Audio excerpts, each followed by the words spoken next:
And welcome to Thursday with a Friend. My name is Lawrence, and as you can see, my special guest at this special time of 6 p.m., ShartimusPrime. Thank you. How are you doing? I'm doing great, Lawrence. Thanks for having me on, man. Really appreciate it. Thank you. I appreciate it, and listen. Happy birthday to Ted Darklaw, who actually was the one who said, "Hey, you know what? You should go on a show." And I was glad that that you reciprocated and just kind of reached out and said, "Hey, you know what? Let's do this." Yeah. Being a smaller channel, it's always nice to have some of the bigger guys that are willing to work with you. I don't know why we all wouldn't work together. I mean, it's a small community as is. Right. I mean, yeah, we're all collectors in this thing, and it's just like different timelines in our YouTube lives or whatever. But when it comes down to it, if we run into each other at a show, it's like we're all there for pretty much the same reason. Yeah. And listen, I was not kidding when I said there's only room for one top punk in the toy community. Right? And I put it in my name. Yeah, you did, but I kind of did too, though, because it's a very punk rock name. I mean, ShartimusPrime, I don't know. So I gotta ask, where does the name ShartimusPrime come from, or is it a secret? No, you know what RotimusPrime is, so right. Well, I got into watching YouTube back in 2006, 2007, really, with the Transformers movie coming out, and that reigniting my passion for Transformers. And I was watching Transformers reviewers. Like, that's how YouTube started for me, really. Watching a lot of Transformers reviewers.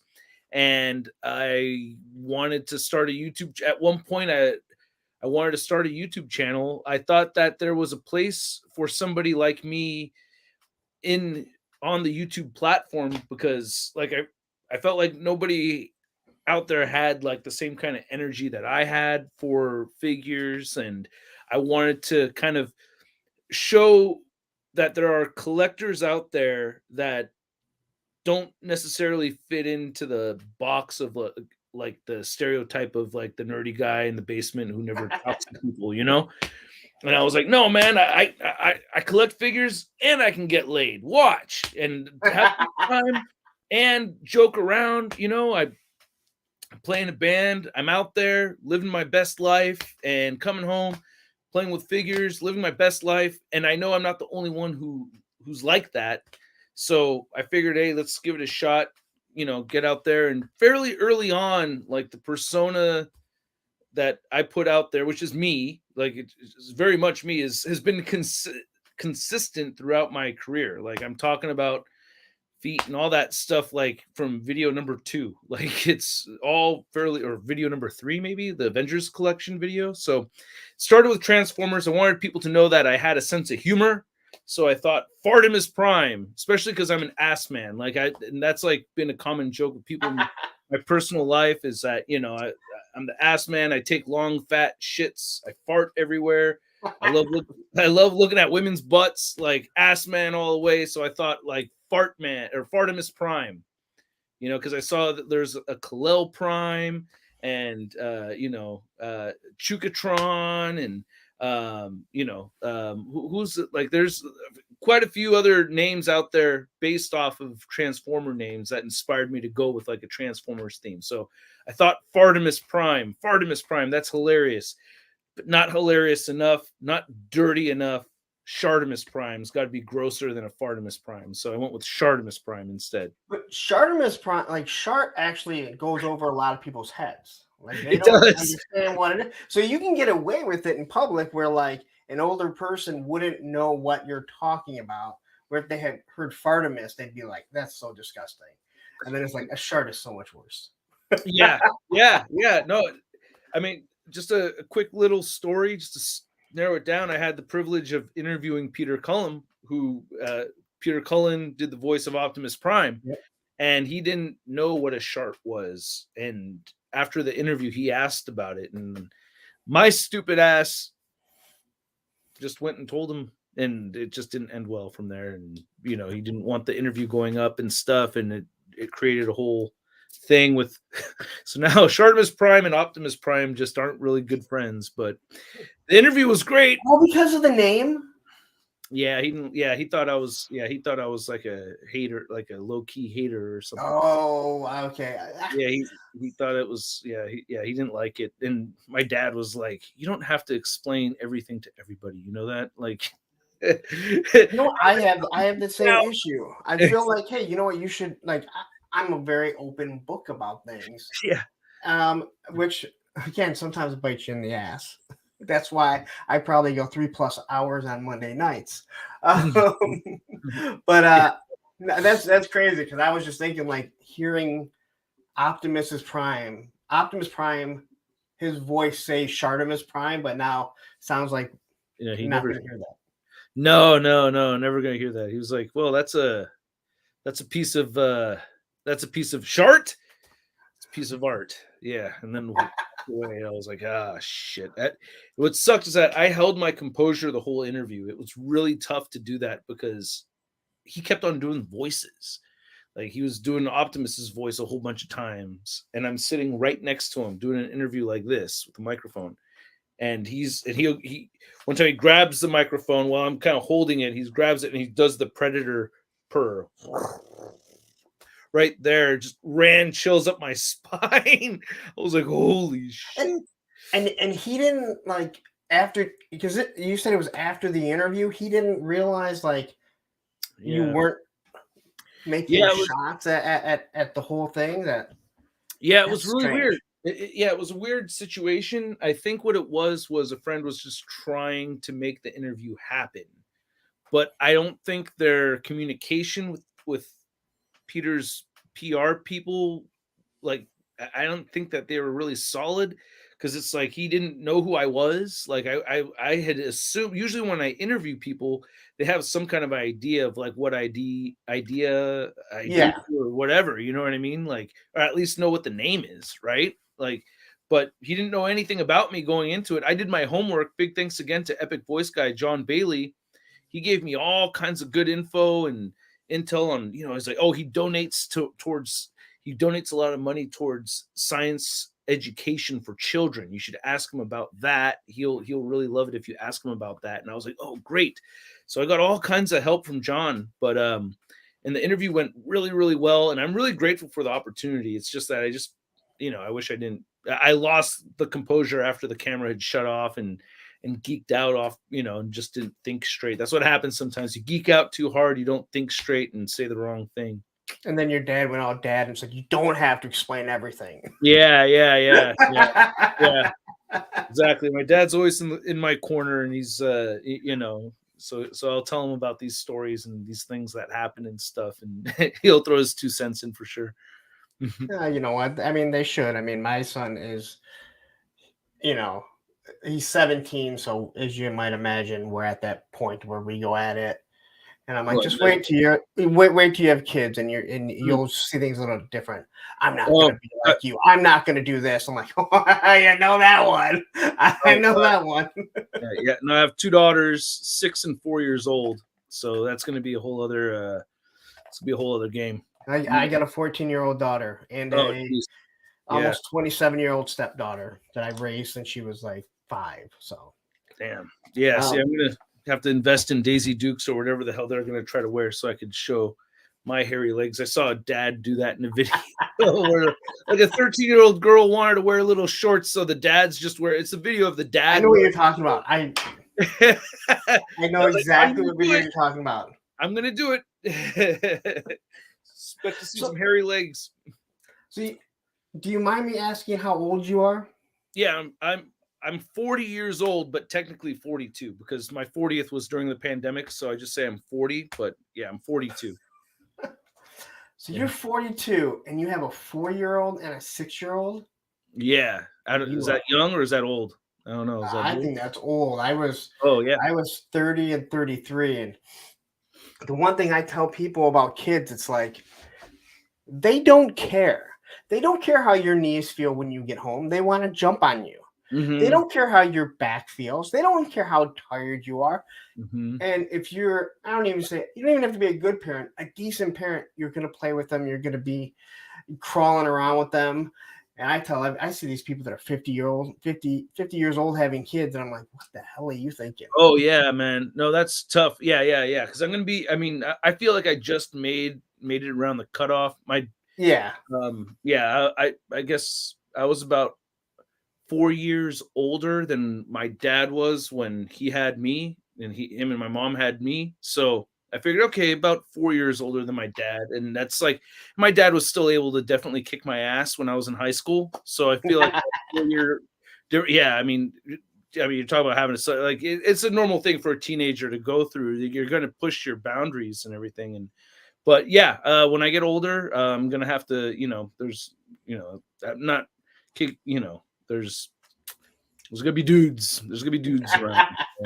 You have to start lifting weights again. I mean, I usually do lift weights, but I have to get back into it. The Kickstarters kind of put all that self-help and exercise on hold a little bit. All that stuff takes so much energy. It takes so much off on your body. So, do you mind? Oh, so where were you born at? I was born in San Francisco. Yeah, Okay. San So Francisco, California. You're California native.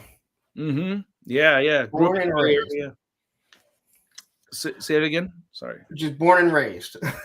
Yeah. Born and raised. I grew up outside of San Francisco here in Pacifica, which we still live in right now, different place, but same town that I grew up in, it's an amazing place. Like it's like, I mean, our house is really small, but the area is freaking magnificent. It's like today has been a gorgeous day. There's all kinds of views and hills and stuff around here, and we even have a whole bunch of different parks. So a lot of mountains for hiking and all kinds of stuff, with beaches like a 10-minute walk just that way. So it's really chill. It's pretty nice out here. As a skateboarder who's watched way more skate videos than most people in this world, other than Michigan, I would say I probably know California the best, and I've never even been there. Oh yeah. Yeah, I mean you get to know so many landmarks from the stuff they've skated that you're just like, I know where that's at. I know where that's at. And when you talk to people that go out there, they're like, man, you don't even realize, like, you see all these videos where they skate all this stuff, and it's like, these things are like 3 hours away. This is 5 hours away. They're nowhere near each other, but yeah, especially when you're younger, you think, look at all that stuff they have to skate, and you don't realize, like, they're not all doing it in one day. Right. Yeah. They're all in different places, and California is a really big state. That's like one thing I noticed, like, from traveling, is that, like, people will say stuff to me like, oh, San Francisco, is that close to San Diego, right? I'm like, no, dude, that's like 5 states away compared to where you live. Like, that's hella far. That's like a 9-hour drive. That's really, really far. And LA is like a 6.5-hour drive from here. So. I live closer to Canada than Ohio. Oh wow! I'm closer to. I am 20 miles from Canada if I really want to get there. So Patrick asked if you surf.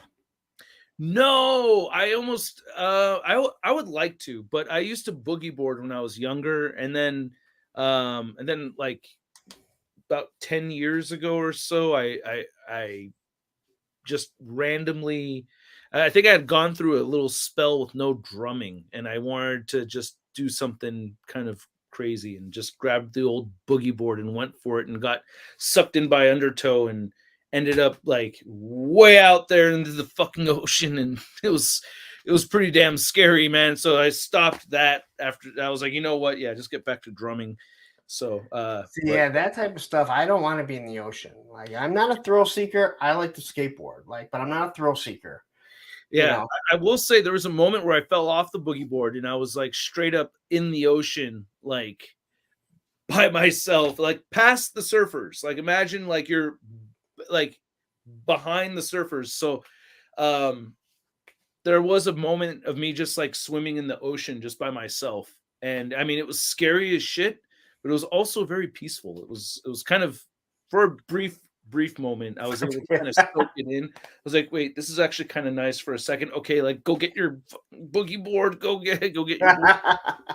That was pretty scary. So a couple of surfers saved me, and and pulled me in, and then all three of us got sucked out again, and then all three of us came back in. It was, and then Charlita won, my wife, she was on the beach and in hysteric tears because she had looked at her phone for a second, and then I had just disappeared. So she was pretty freaked out. And that's scary because it's not like, I mean, it's not like riding a skateboard. If they're not there, you just look around and they're there at the bottom of the steps. Right. Yeah. You'll find them somewhere in pain. Like, ah. Yeah. So did you grow up with any siblings? Yeah, I have a younger brother. He's 2 years younger than me. And Okay. yeah. So He's 38. Yes, yeah, he's well, I actually happy birthday, Gordotron. He just turned 40. So yeah. So I said, hey, we're both 40 years old. He's like, shut up, you're 42. But you know, my dad's been 27 for I don't know how long. Since before I turned 27. I don't even understand how that's even like funny, Dad. But as you get older, you realize how funny dad jokes are. Yeah. Dad jokes are fun when you become a dad, for sure. So, okay, so you're 42, so you're running about 6 years behind me. Okay. By the time you really started playing with toys, Star Wars would have been pretty much gone. I mean, you still find them, but you weren't buying there weren't new Star Wars toys on the pegs.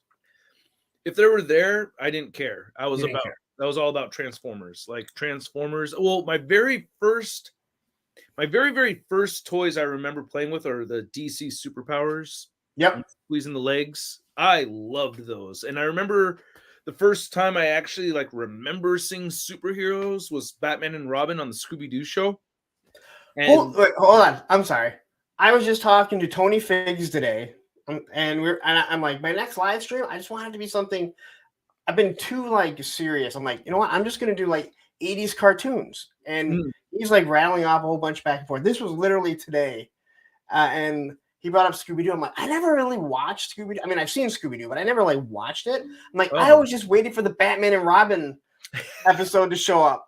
So I can't believe you brought that up because we literally was today just talking about that. Oh, I love that. Was like the biggest pay because I had no idea when they would show up. Like they would just randomly show up, and I loved it. Like I was like, oh my god, they look so cool. So that like those designs were the same designs that they had for the toys, and my superpowers Superman, and as simple as they were, just squeezing the legs and having those figures are, I mean, I would like to go back and spend some serious, if I ever, was willing to sell off something else that was worth picking up, because they're super expensive now. But I still have some old DC Superpowers figures sitting around, and some of them not from my childhood. I don't know if I have actually any of the original ones from my childhood still, but I love those. And then Transformers was like the first thing I remember, like, my mom letting me pick something, like my first memory being like 5 years old. And it's a store called Ben Franklin's, something like that. And I was looking for Starscream, but there was no Starscreams. So the next one I got was Thrust, one of the Coneheads. Yep. Because he had almost the same color scheme. I was looking for a red and white one, but that one was all red. So I went with that one. And yeah, so like, and then I got, I remember just getting a whole bunch of toys later on, like Ninja Turtles is a big thing that I grew up with. And then like later on with the Marvel stuff. And then I remember that started getting around the age that started bleeding into like the collectibles era. So for me, I was around 12, 13 years old when like McFarlane's stuff started looking really badass, and they had like those Kiss figures. Early Spawn stuff. Yeah, I loved that. Yeah, my mom grew up kind of like a little bit traditional, so it's like the Spawn stuff, I loved it and I thought it was really, really awesome. But there was no way I could like take that home because like, it would have been like a demon or something. Like it would have scared the shit out of her. Like, so that kind of stuff was like almost like trying to take home pornography or something. Like you can't, I just wasn't, but I was able to get like the, not that, and I didn't even really try asking for it. It's just like, I knew, you know what I mean? Cause there's other stuff that she freaked out about, but but yeah, like I remember getting those Kiss figures from McFarlane, and I remember that whole time period of like the collectible, like real hardcore looking collectibles really creeping in. And that was like around the same time I started getting made fun of for collecting figures, because like, the guys around, I mean, I was kind of young. I had a young mind frame. So like around Yeah. 12, 13, like some guys were actually like, getting the first, second, third base. And I was Hmm. like, and like to me, I was like, but I got a new Venom.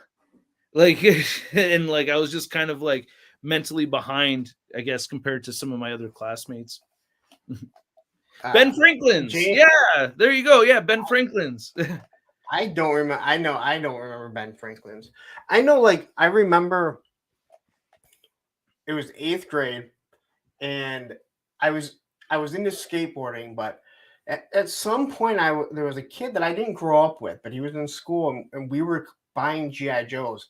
It was right at the time of the Iron Grenadiers, that wave, and we had this assignment where we had to like create a business and have like, fake money and everything and how we did stuff. And I just happened to be absent the day that he had to explain it. And so I go in there and I'm like, I'm like, well, what did he say? And they're like, oh, they said that you were selling GI Joes and everything. And I went, what? And he said, and I go, well, what did he say? He goes, oh, well, he said it was your idea. You kept all the GI Joes. And I was mad because it was actually him that got me into still buying them and everything. I Oh. remember going to the mall and getting them, and he ended up giving me all of his stuff because he's like, "Oh yeah," he's like, "You're the one that wanted to do all this," and I was like embarrassed. Yeah. I was kind of embarrassed in a way, but not really, because this sounds weird. My mom died when I was 13. Oh man. And people say like I changed from like being this happy-go-lucky to this kid that just like didn't care. Oh, And I I'm can like, I don't remember the happy-go-lucky.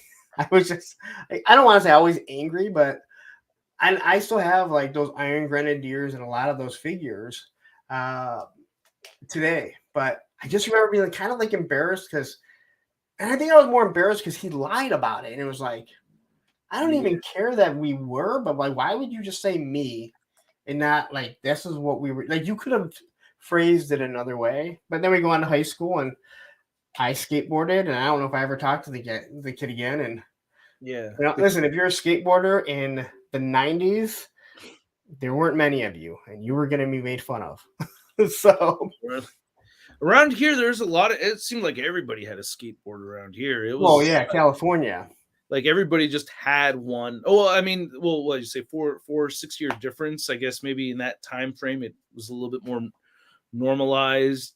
Like Tony Hawk was already, pretty big name and Yeah, everything, and so yeah, it was like out here, it was like pretty much everybody had a skateboard. It was kind of yeah. like what the Well, hell's it's the mecca there. There's no doubt about it. yeah, the kids would get on the train, go into the city, but I wasn't really that good at it. So, but I really loved it, but I wasn't really good. You know what? You don't have. I always say this like about skateboarding, and I'm sure it applies to other things, but I don't do other things. I'm like, listen, there are people who skateboard, and then there are skateboarders.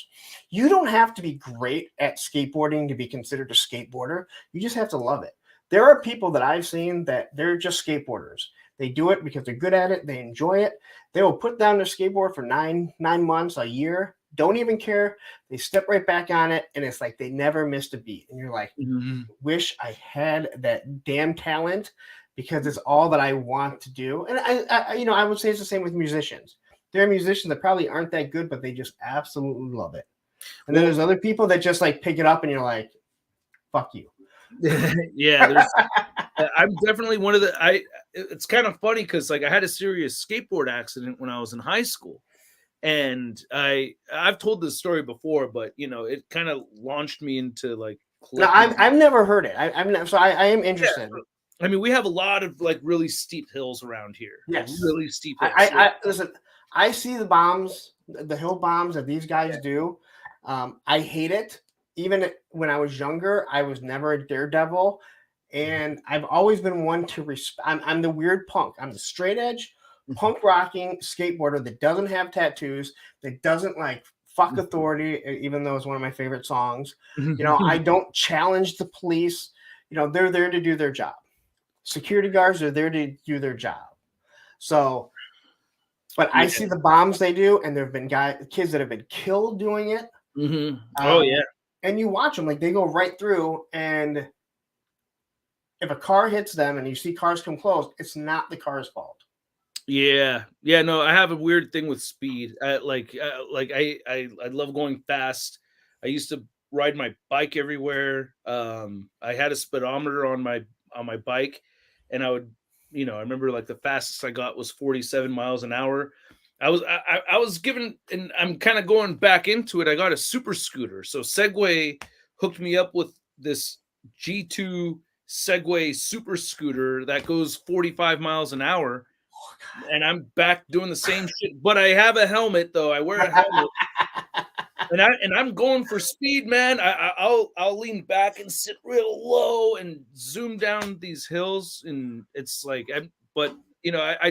I stick with where I know, and I try not to go fast in areas I'm not familiar with, because that's a good way to eat shit. But oh yeah, yeah. If you're going fast and you haven't really ridden through there before, you're likely to hit a pothole or something that's going to throw you off. But yeah, I mean, I was like 15 years old. So you're talking about like people that haven't touched the skateboard and then get right back on it, right? So yeah, I'll try to make the story really short, but like I'm going down this steep ass hill, and I don't know, me and my friends were just going down to the liquor store or something. They're walking, and then I wanted to go down this big ass fucking hill. I'm going down this big ass hill. I see a freaking sewer cover. I dodge out of the way, but the pavement around the sewer cover, I didn't really account for that, and I got speed wobbles from hitting that. And I just tried my best to like maintain on the board just to stop from wobbling, but eventually it was like the skateboard just threw me off. Yeah. And I just launched into the air, and it felt like the juggernaut punched me into the side of the head. And like I don't remember all of it, but my friends saw it, and convulsions and weird shit, and me laying in the street and all. It was kind of weird thing. I'm pretty thick skinned, no cuts. Like my hands and my elbows and my knees were fucked up, but like my head didn't actually, like the skin didn't break. Yeah. But the skull did. Like it was really weird. And then while I was so they didn't need to cut me open or anything. It actually just healed on its own. They said, you're very lucky. Like they spent a lot of time considering what to do, but it was freaky because like you have this fluid that protects your brain from actually bumping into your skull. That shit leaked out. So my whole face was like out to here. Like I looked so like a Picasso. Like my eyes weren't in place. I was in the hospital for a long time. I was very much not the same for a while. So understandable. This was my sophomore year of high school, and I'm going back to high school. I went to an all boys Catholic school. So these guys just like from then on, sophomore year, junior year, I was just picked on every day. And then so I had a sad I had an uncle that's pretty close with my mom that he had cancer, and that was also happening like my junior year. So it's like mid high school years sucked really hard because it was just like getting over that. And then with my uncle and everything, we were in the hospital like all the time, and doing extra activities and stuff was kind of out of the question because we just hung out at a hospital every day after school. So yeah, and he didn't make it, so that sucked ass really bad too. And I was actually like got the news the first time I was like getting some, which was like hella fucked up. I was like, oh my god, talk about a mood killer, right? So so I was like, so that was kind of so that was like my high school thing. Freshman year, senior year were cool. I was on the wrestling team freshman year, senior year, so I didn't like get back to normal until senior year. And around that time I found music. I started really playing music. So I'd fallen in love with music earlier, but I was like really playing music.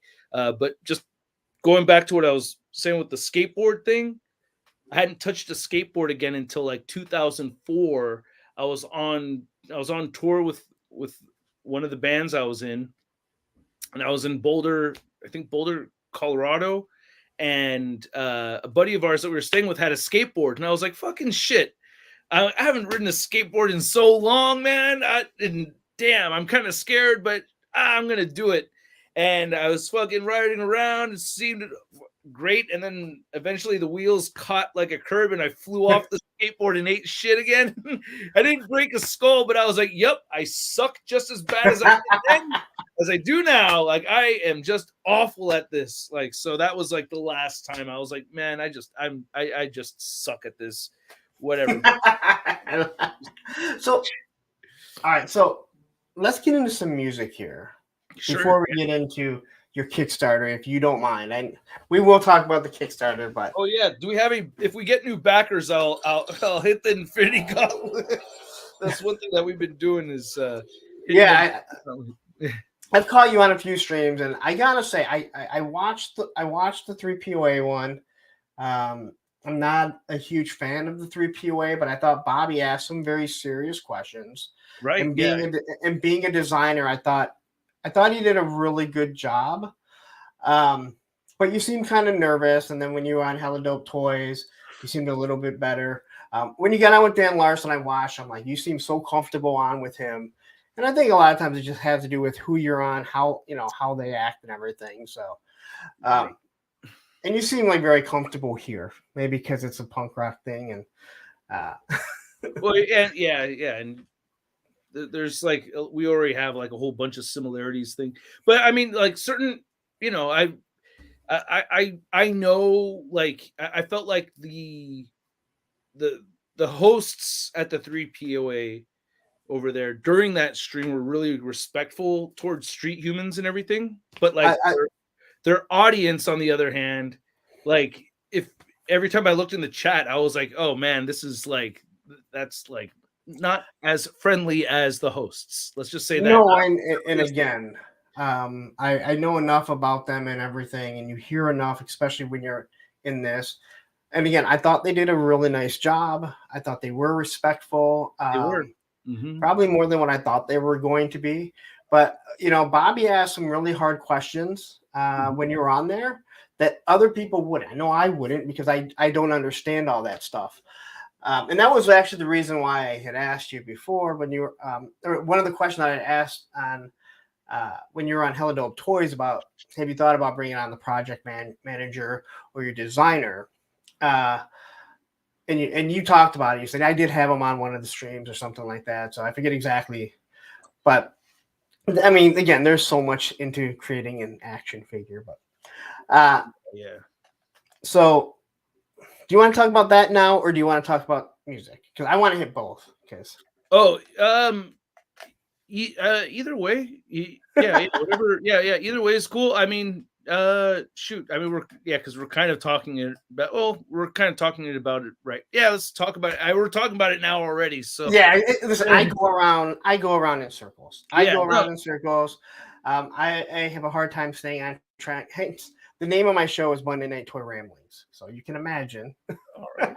It's in the title, and I will make sure I shit myself at one point during the stream too, so I live up to my name. So you know what? You don't need to, but you are on that side of the camera, so I won't have to spell it. So it's not really my problem. Yeah. So funny story is we had a buddy, a good friend of mine. He's a chemical engineer. Teaches submariners what to do if there's a nuclear meltdown on their sub, but he's not in the military. But one of the smartest ones of all of us. He shit his pants twice. Now, I wasn't there either time. One was an accident. One was because he actually wouldn't go behind the ramp. And he was known as Brown Cow the rest of his life.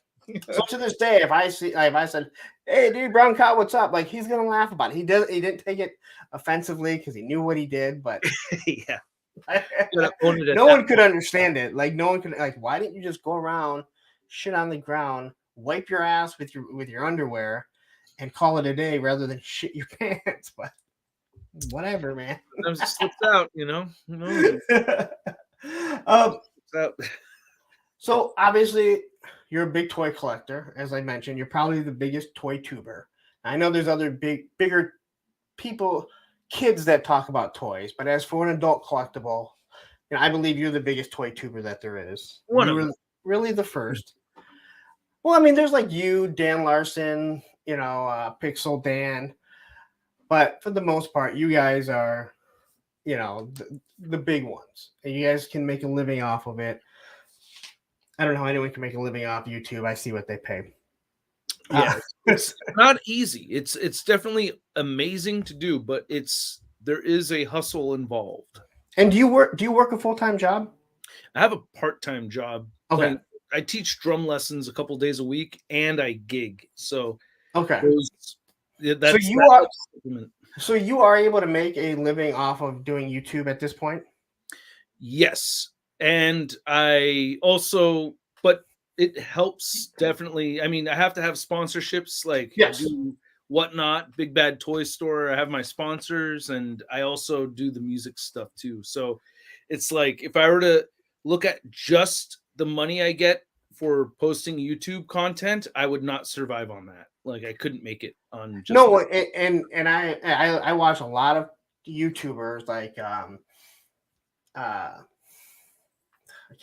Nick Nimmin. Great. Yeah. What? Yeah, like Nick Nimmin, vidIQ, like they talk about like, hey, you need to get sponsorships if you want to make this. And I want to find out how to make better YouTube videos, better live streams for the people that are watching, because they're investing time in you. Mm-hmm. So, yeah. All right. So obviously a big toy collector. What made you decide that you wanted to dip your foot into owning a toy company? Now, I'm sure we all wanted to. Like, at one time, I wanted to own a skateboard company, but I never went down that route. So, what made you decide this is what I want to try and do? Yeah, I wanted to make civilian figures. I found an opening.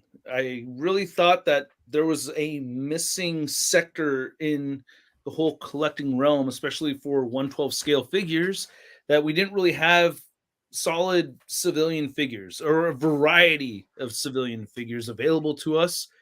And my early concepts, I'd drawn out civilian figures. I wanted 4 different ethnicities right out the gate. And I had come up with this idea to make them modular so you could switch accessories around. And I really thought that it was a cool idea. I was like, dang, sounds like something I really, really want, I thought about it, drawn it, and then looking just at my sketches, I was like, oh man, I would really love, to actually have this. So the inspiration of starting my own toy companies come from me just wanting to make really fun toys that I wish I had that didn't exist.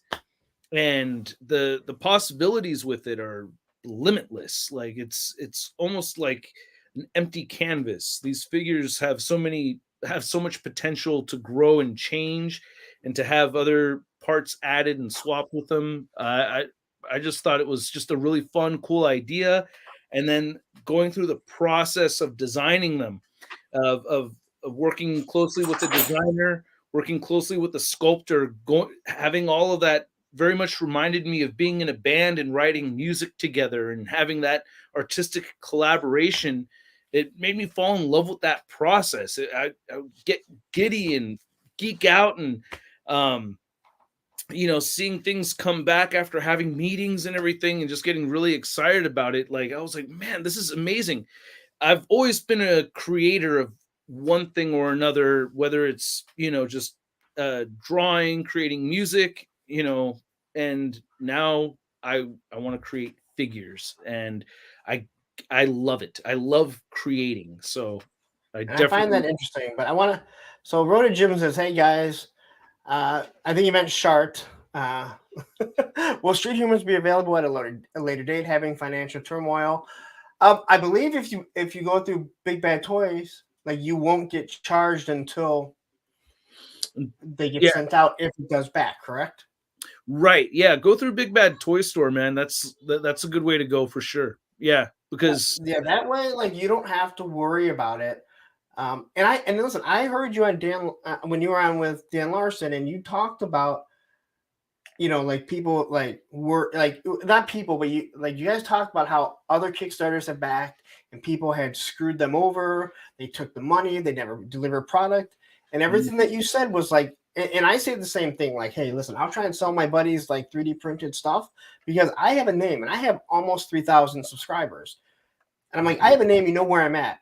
You were like, listen, this is like I make money from this. Like I could never show myself at another con again. I couldn't show up and do videos if I screwed people out of money.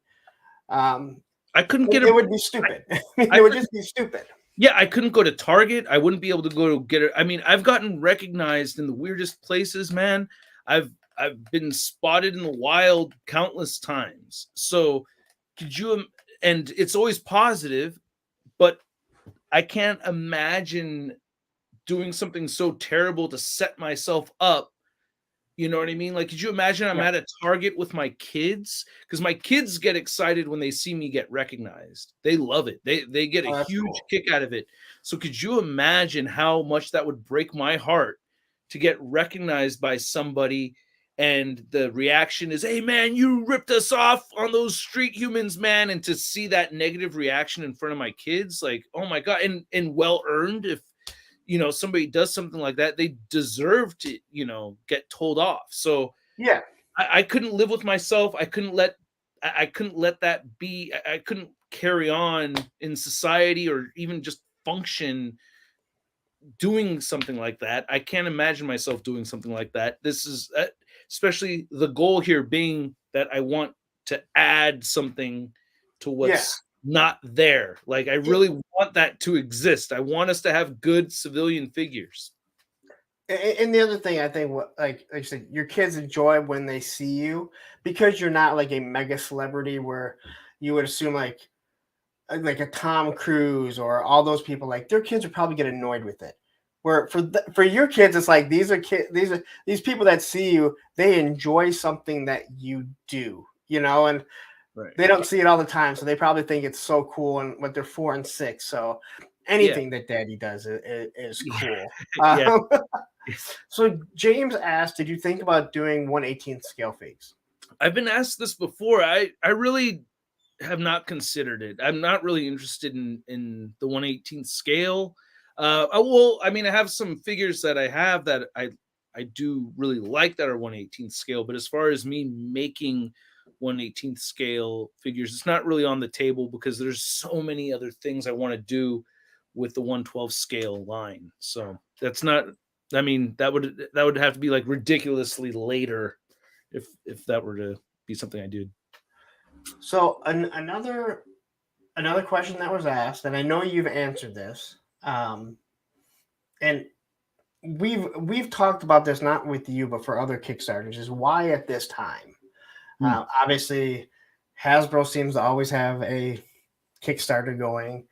You have the you just came off the Super 7 Thunder Cat Slayer, which is gargantuous. Mhm. They have the GI Joe thing, all the other Kickstarters. Now I know I've heard you answer this, but do you mind explaining why you're Yeah, doing it now?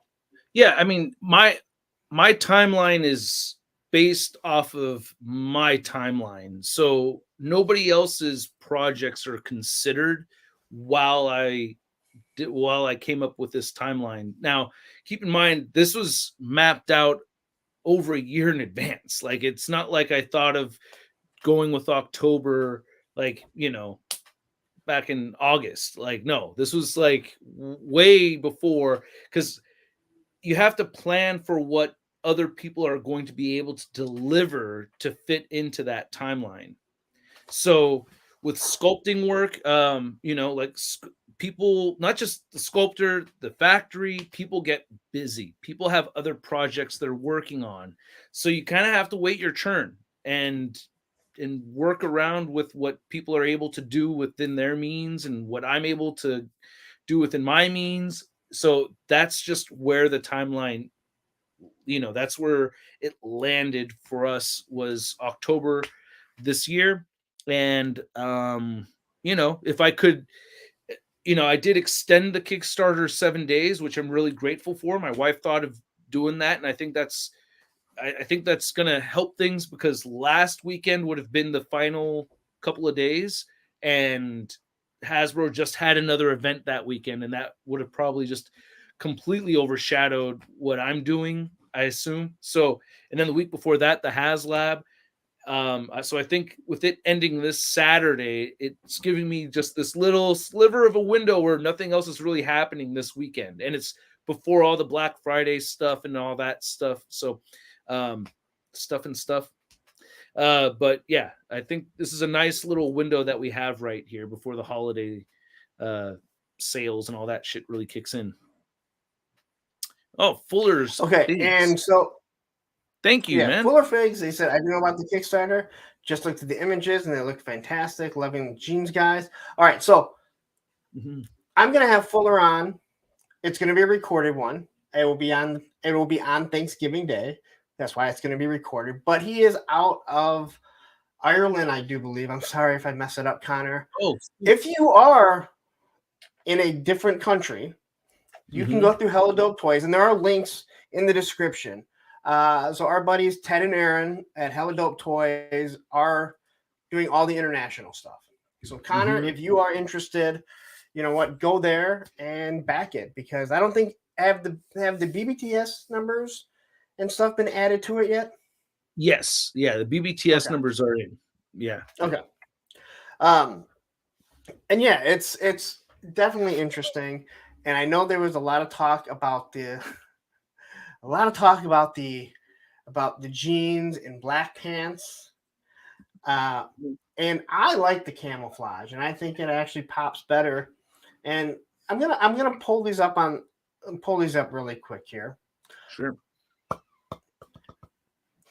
So, and I know, like, when you were on Hella Dope Toys, I don't know if you discussed it after that.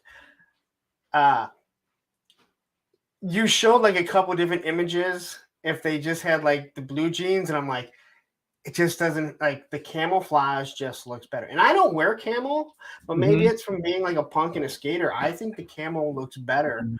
In scrolling down, you know, taking a look at some of these here, I just like the way the camo looks. And I understand what people are saying, how it's not, and obviously when people wear blue jeans and black jeans, but they pop. They stand out way more than the black jeans or the blue jeans. I mean, do you still feel the same way with that? I really do like all four of them. Like, to me, like, I think they all look cool in just different ways. So it's like to me, I never thought any one of them was particularly weak or really particularly greater than the other. I just felt like, you know, it's a different day of the week. Like, you know, it's like to me, it didn't really. I think they all look really cool, but I didn't have.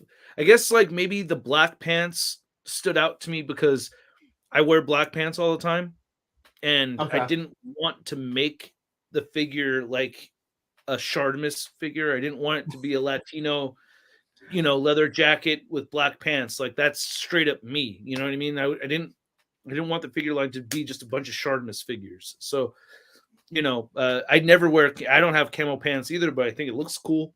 You know, there's a lot of white shoes, black pants, black hat, and Cadillac. Yeah. And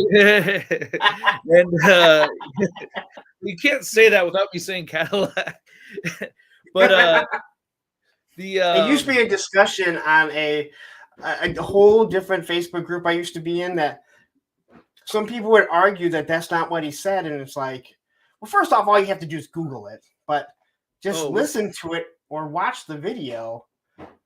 Yeah, it's right there. Well, what's it not? What was he saying instead of Cadillac? I don't even know what. No, the guy was arguing that he said that wasn't controversial. Something like black shoes, and we're like, no, dude, that's not what they say. I forget exactly what it was, but it was getting the colors mixed up, and we're like, no, dude, this is it. It's not hard to find, you know. Yeah, but I've done that so many times with lyrics, like. They're like, for the longest time, oh my God, that's so funny. Like, my friend Isaiah was giving me such a hard time because there's this Rancid song called Golden Gate Fields. It's the last song on my favorite Rancid album, and like the lead singer just goes into this whole thing talking about his old friend Big L. Whenever time I see Big L, I see him, and he's not doing too well, you know. And the whole time I thought his name was Miguel. And like my friend was like, who's Salvadorian, he's like, "You Latin dumbass, like it's not Miguel, it's Big L." Now I'm like, "What? No, it's Miguel." He's talking about his friend Miguel. He's like, "No, fool, it's Big L. It's not Miguel, it's Big L." I was like, "Damn, this whole time I thought it was Miguel. I thought he ran into his friend Miguel." I was like, "No, it's Big L."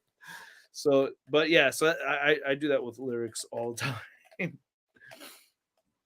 But That's awesome. yeah, Well, I threw it out there because one thing, I mean, what you Yeah. said, and then you're wearing the shirt, so yeah. and Yeah, Rancid and Sick of It All are like really good friends too, right? Say who? Rancid and and Sick who? of It All. Oh Sick of yeah, It All. of course. Yeah. No, they're tight with the whole New York hardcore scene. Yeah. They're tight I with always those say guys. they are based because doesn't I think Lars owns the tattoo shop with Vinny Stigma. Oh, okay. I didn't know that. I think they you own were a tattoo partners. shop together. Okay, I know Lars was doing tattoos, but I didn't know that they were in business I together. think so because Choke from Slapshot really does not like. Oh, okay. Slapshot is so different. Yeah. Anyway, back to your figures. So I mean, I kind of like the black pants. I don't wear black pants, but I have a buddy that all he wears is black pants. So he doesn't collect figures, so he won't be buying it, unfortunately. The tan pants. What do you think of these? Yeah, I really like that a lot too. Like that, that's something that it looks very familiar to me. So, Yeah. a lot of, and I haven't really worn for, I don't know what it is, but like for the last, like, I don't know, 15 years or so of my life, I've just been sticking with the black pants. But before that, I used to wear other pants. I don't know what happened, but then I just got lazy.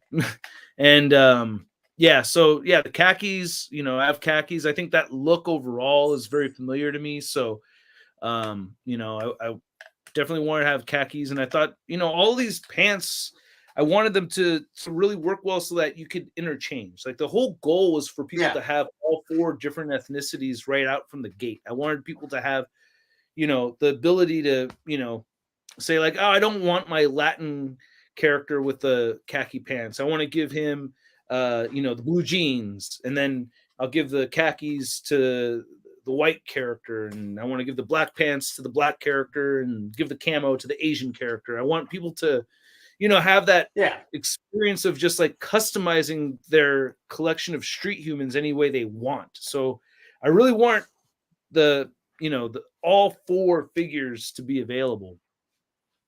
And random. Listen, I agree with you to a point, but if you bought the cassette tapes, they almost always had the lyrics inside of it, and you could read through them.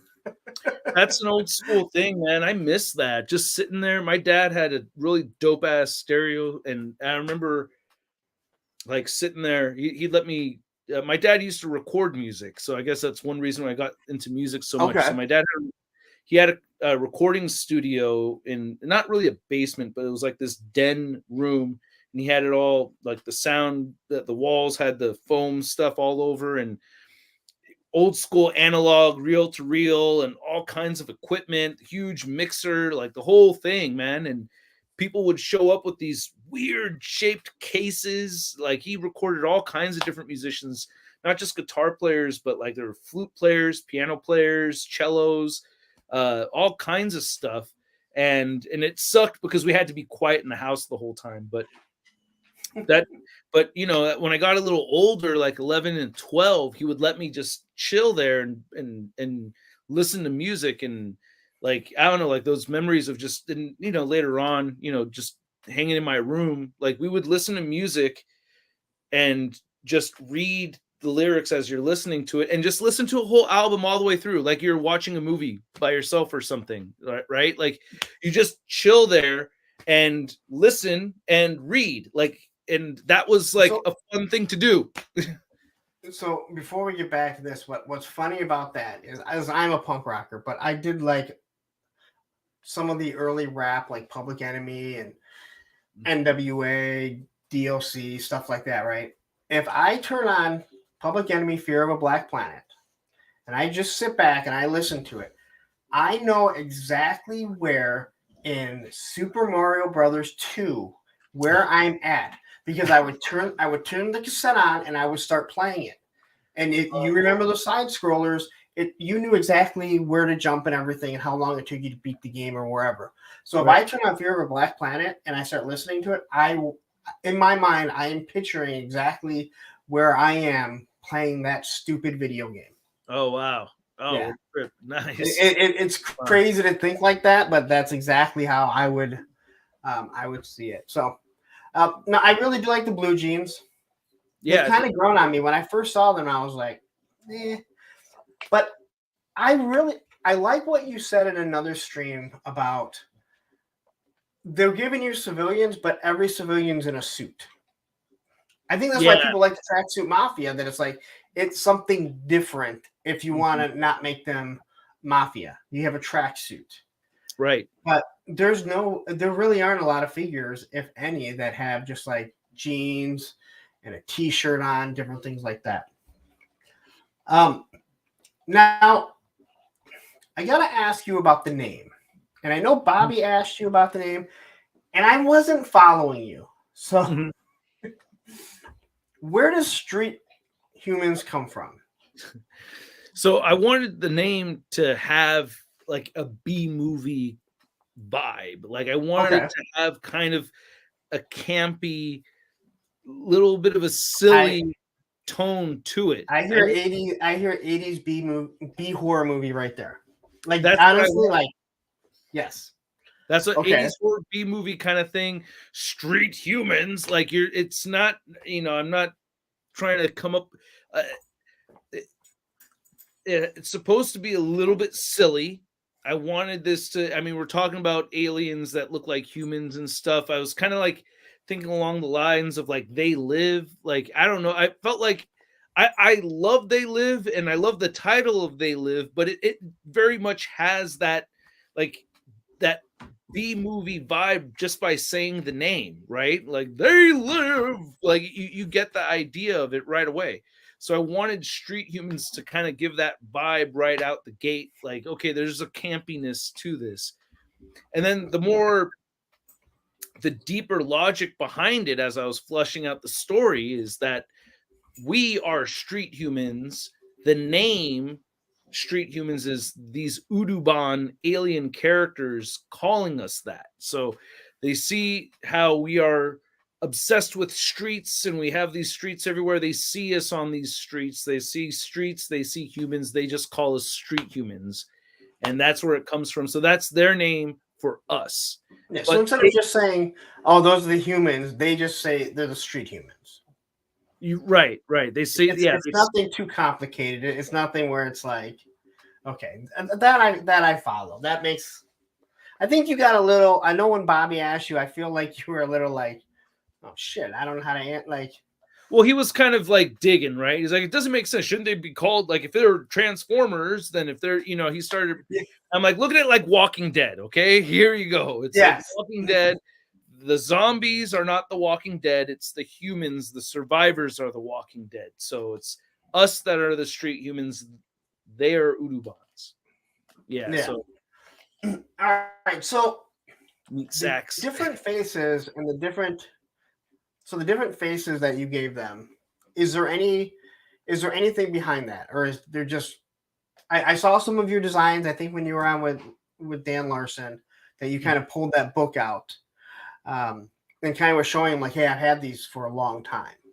Mm-hmm. So, yeah, I actually still have it in here. Yeah, some of these sketches and stuff. But yeah, I drew them in 2020, so it's not like I had them since I was a kid. But my brother and I had was like some of the original. Oh yeah, Alago had a patch over one of his eyes, and he had some battle damage at first, but you could see some of the drawings right there from early on. And I think there's some other drawings over here too. Like you can see some of these. Originally he had 4 eyes instead of 6 eyes. So what was the eye change? Like, what was the purpose for that? It was just a little bit freakier. We wanted to make them even better. I think it was actually Brandon brought in the extra set of eyes, or I'm pretty sure that was Brandon who added the extra set of eyes in there. And we may have talked. Oh yeah, that's right. Yeah, because I remember what I had done here is that we'd talked. Oh God, I think it was either talking to Vinny or Brandon, but I had this idea of having like 6 eyes with a third eye in the middle of each set, and one of them had kind of convinced me to move that extra set of eyes to stack them on top of the other sets of eyes. So it's more symmetrical. Yeah, and it was just easier to put together. So I can't remember off the top of my head if it was like 3 years ago. So I can't remember off the top of my head if it was with Vinny or Brandon, but yeah, one of them had made that change to get the eyes like sitting on top, so it was more staggered. Okay. And so you did this one time and it failed, correct? No, I canceled it. So you canceled it. Okay. I canceled it early. That's a huge misconception. I'd love it if people could spread the truth about that. Okay.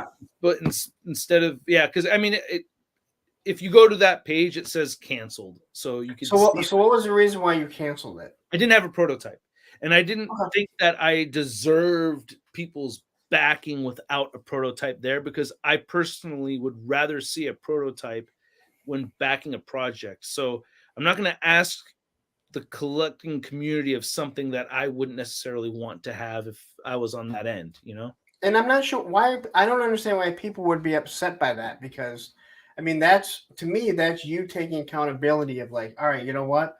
I wouldn't want to back something like this. Mm-hmm. And so I'm going to cancel. No one lost any money, correct? No. So I don't understand why.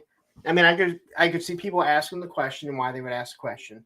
And I do remember you saying that you canceled it, not that it didn't fund. So yeah, but people are going to say what they're going to say. What can I do? Yeah, I mean, listen, it's once something goes out there, like you can't stop that snowball once it starts rolling downhill. If well, there's ways to try to get the information out there. I'll respond to comments when I see putting stuff out there that is straight up wrong. I will correct that shit and put them in their place and let them know what the truth is. Because I have this thing about lies. I really fucking hate lies.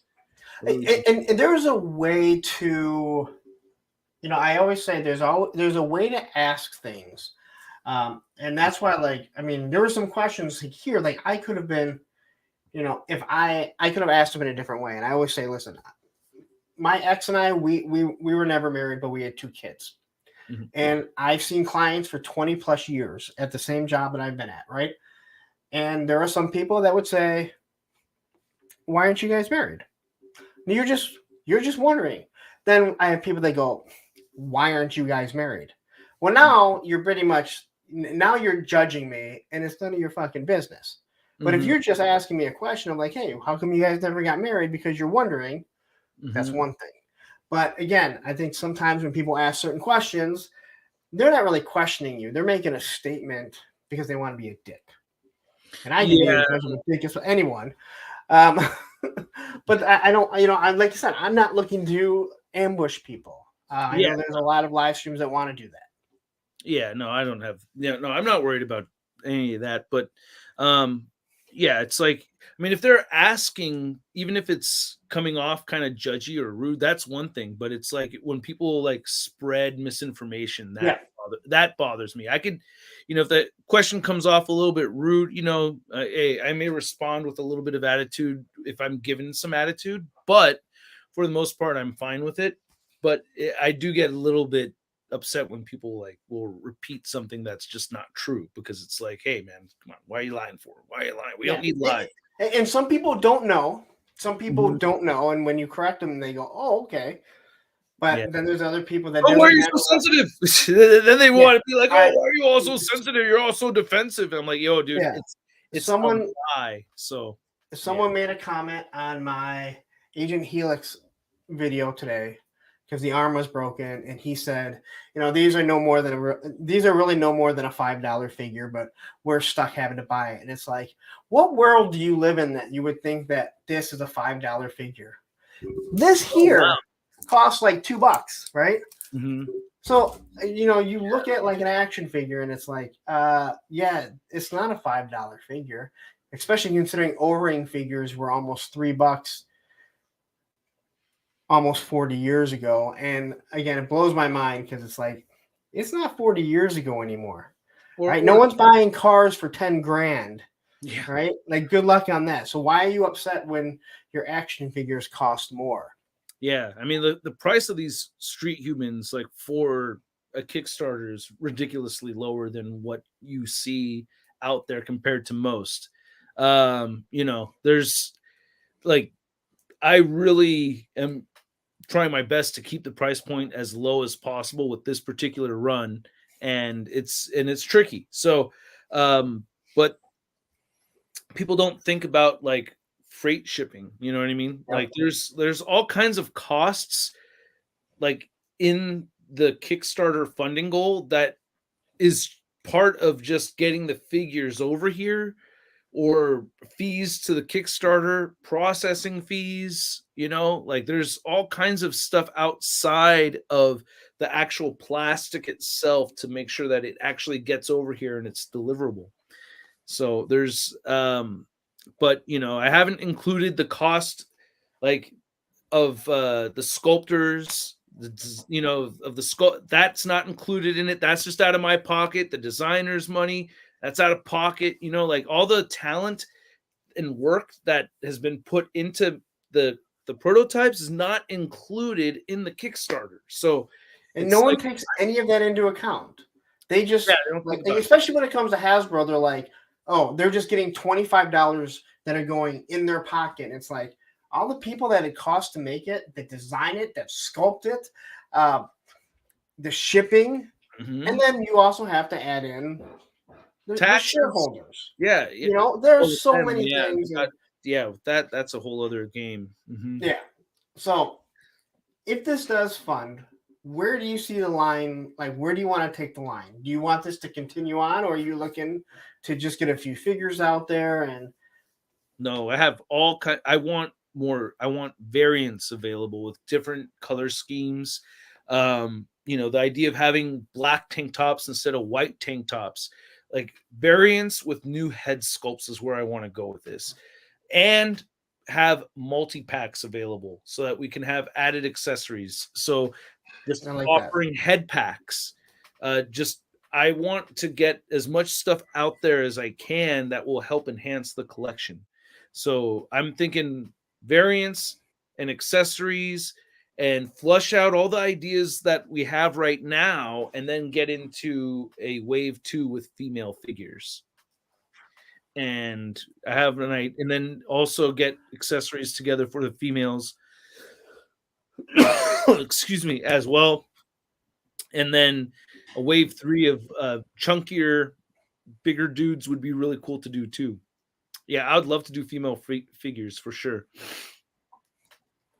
So Yeah, I do like that you're showing that everything is interchangeable, which I believe is how it is in most lines. Like, you can interchange, classified, Valaverse, different things like that. But will this be an easy swap?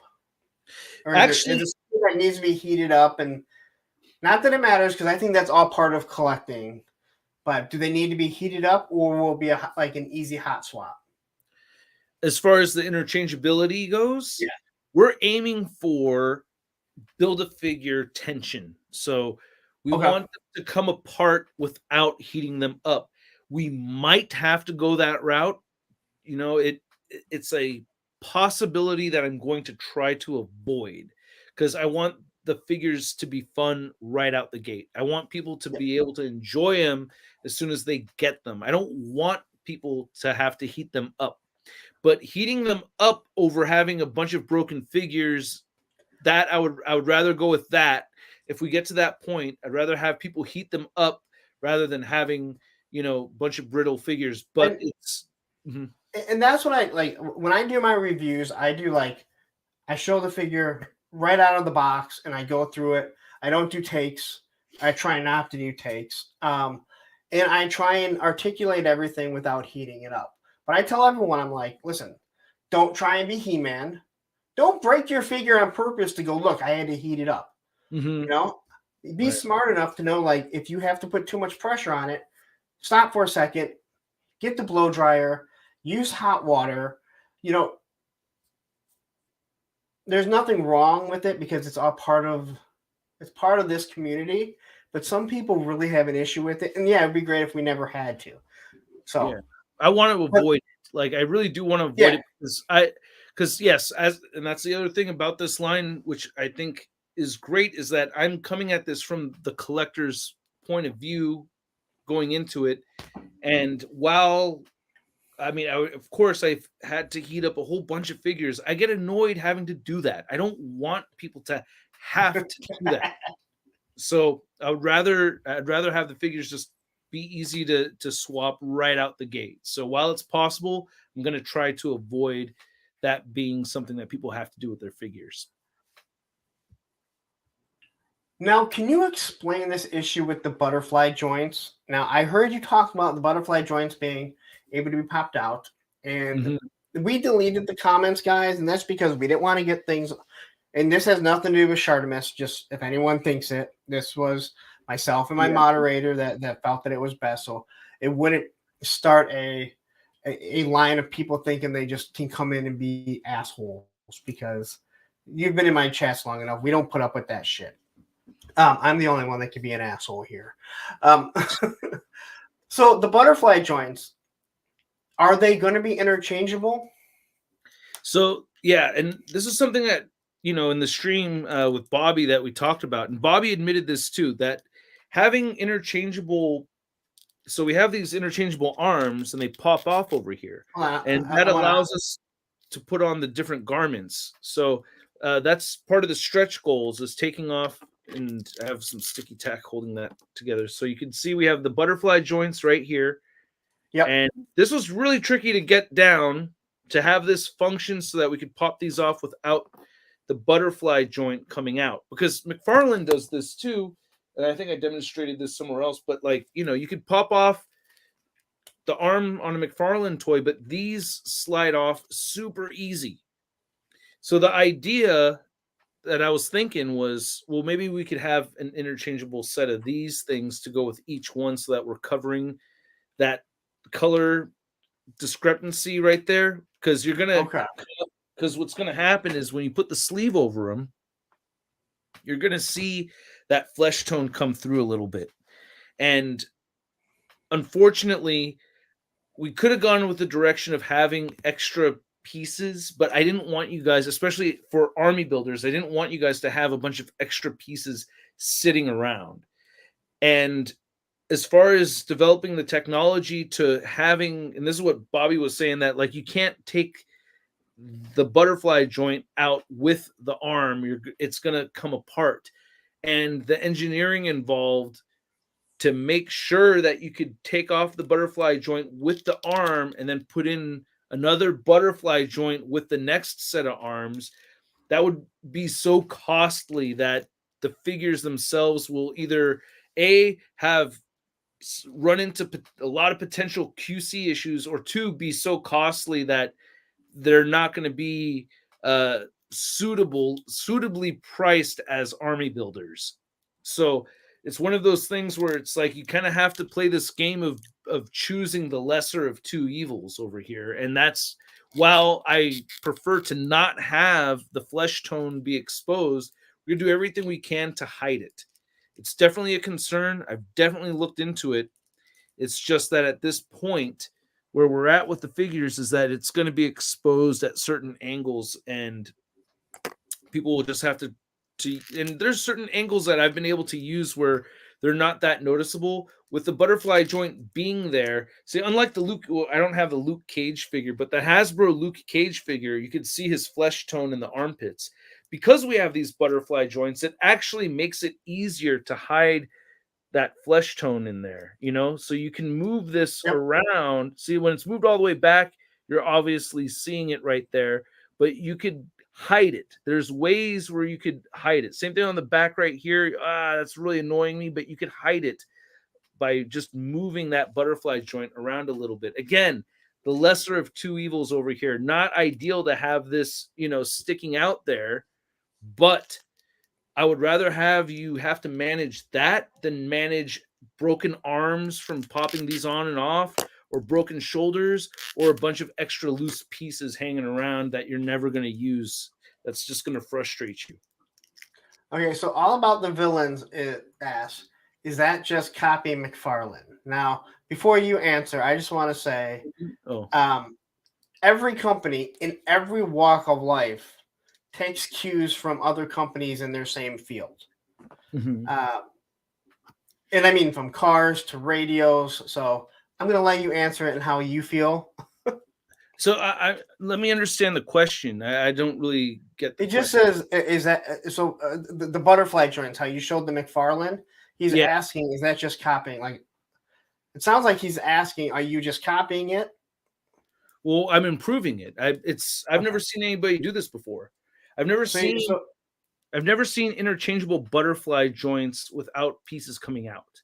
So it's not copying anybody. I've never seen anybody do this. Maybe an import company, but as far as American retail, I've never seen anybody do that. Okay.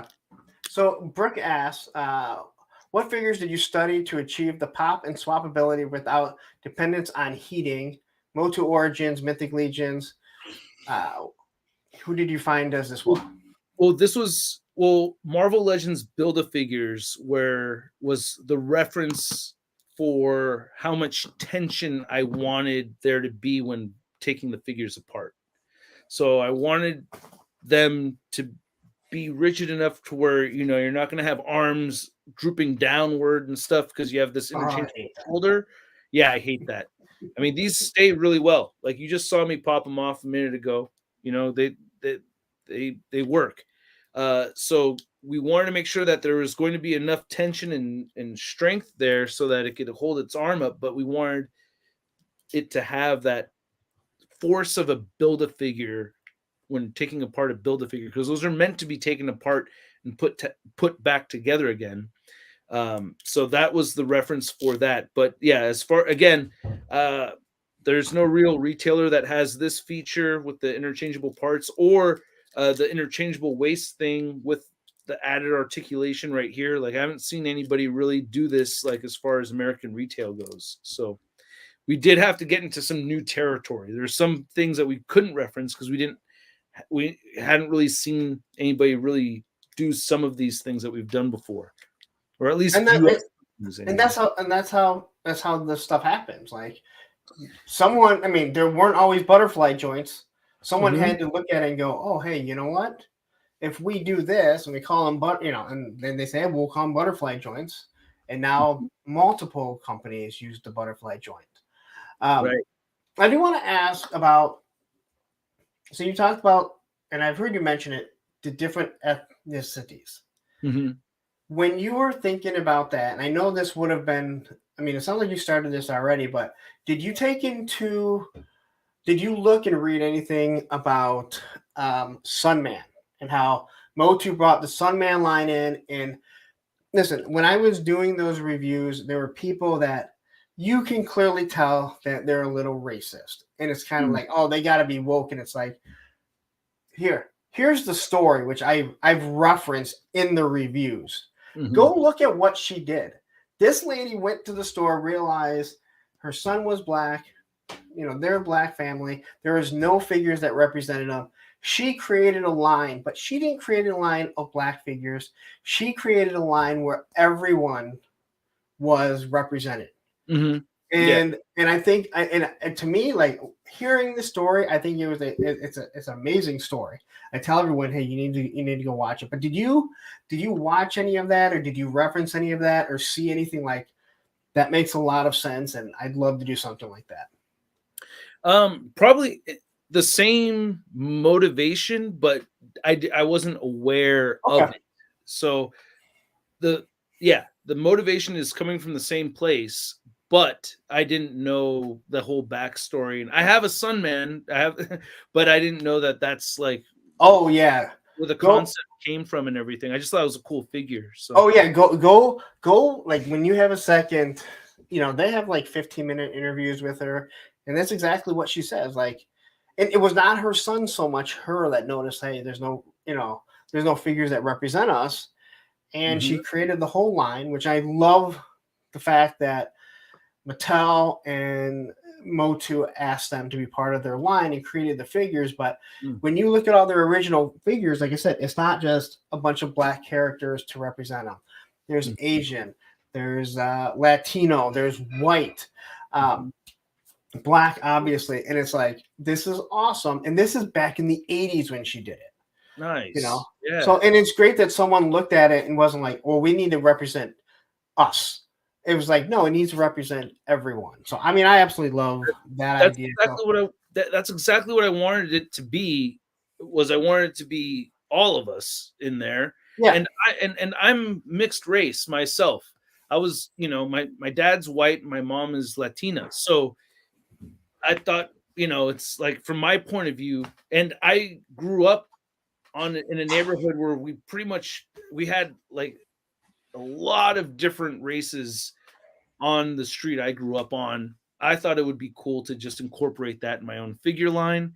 And the fact that we started with 2 figures instead of 4 was not necessarily my original goal, because the first time out, I had all 4 characters, all accessories, just due to it kind of being a little overwhelming for the collecting community. I think it was better to slim things down. So the initial goal is to have all 4 figures out there. And again, I think, I've never done anything like this, but I've seen other people try and create things, whether it be skateboards. And it's like, you start a skateboard company, you don't want to just like, oh, I'm going to have 50 different graphics. You're going to be like, all right, we're going to do 5 graphics because that screen print has to be used on each graphic of the board, and you're going to have 3 different shapes and 3 different sizes, rather than a different size and shape for every person that you're representing.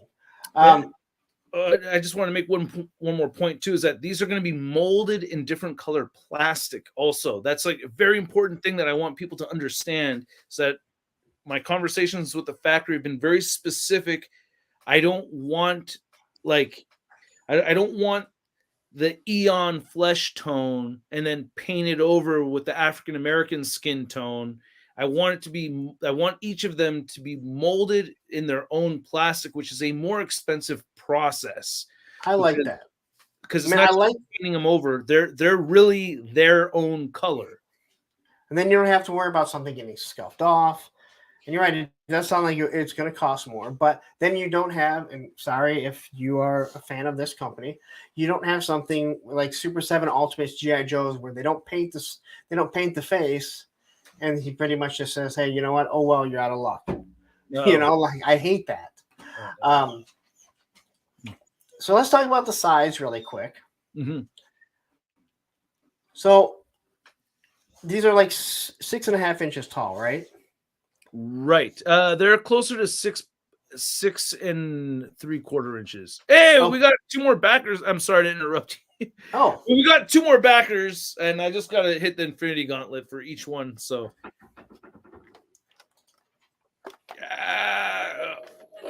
all right, and then we got 543 as well.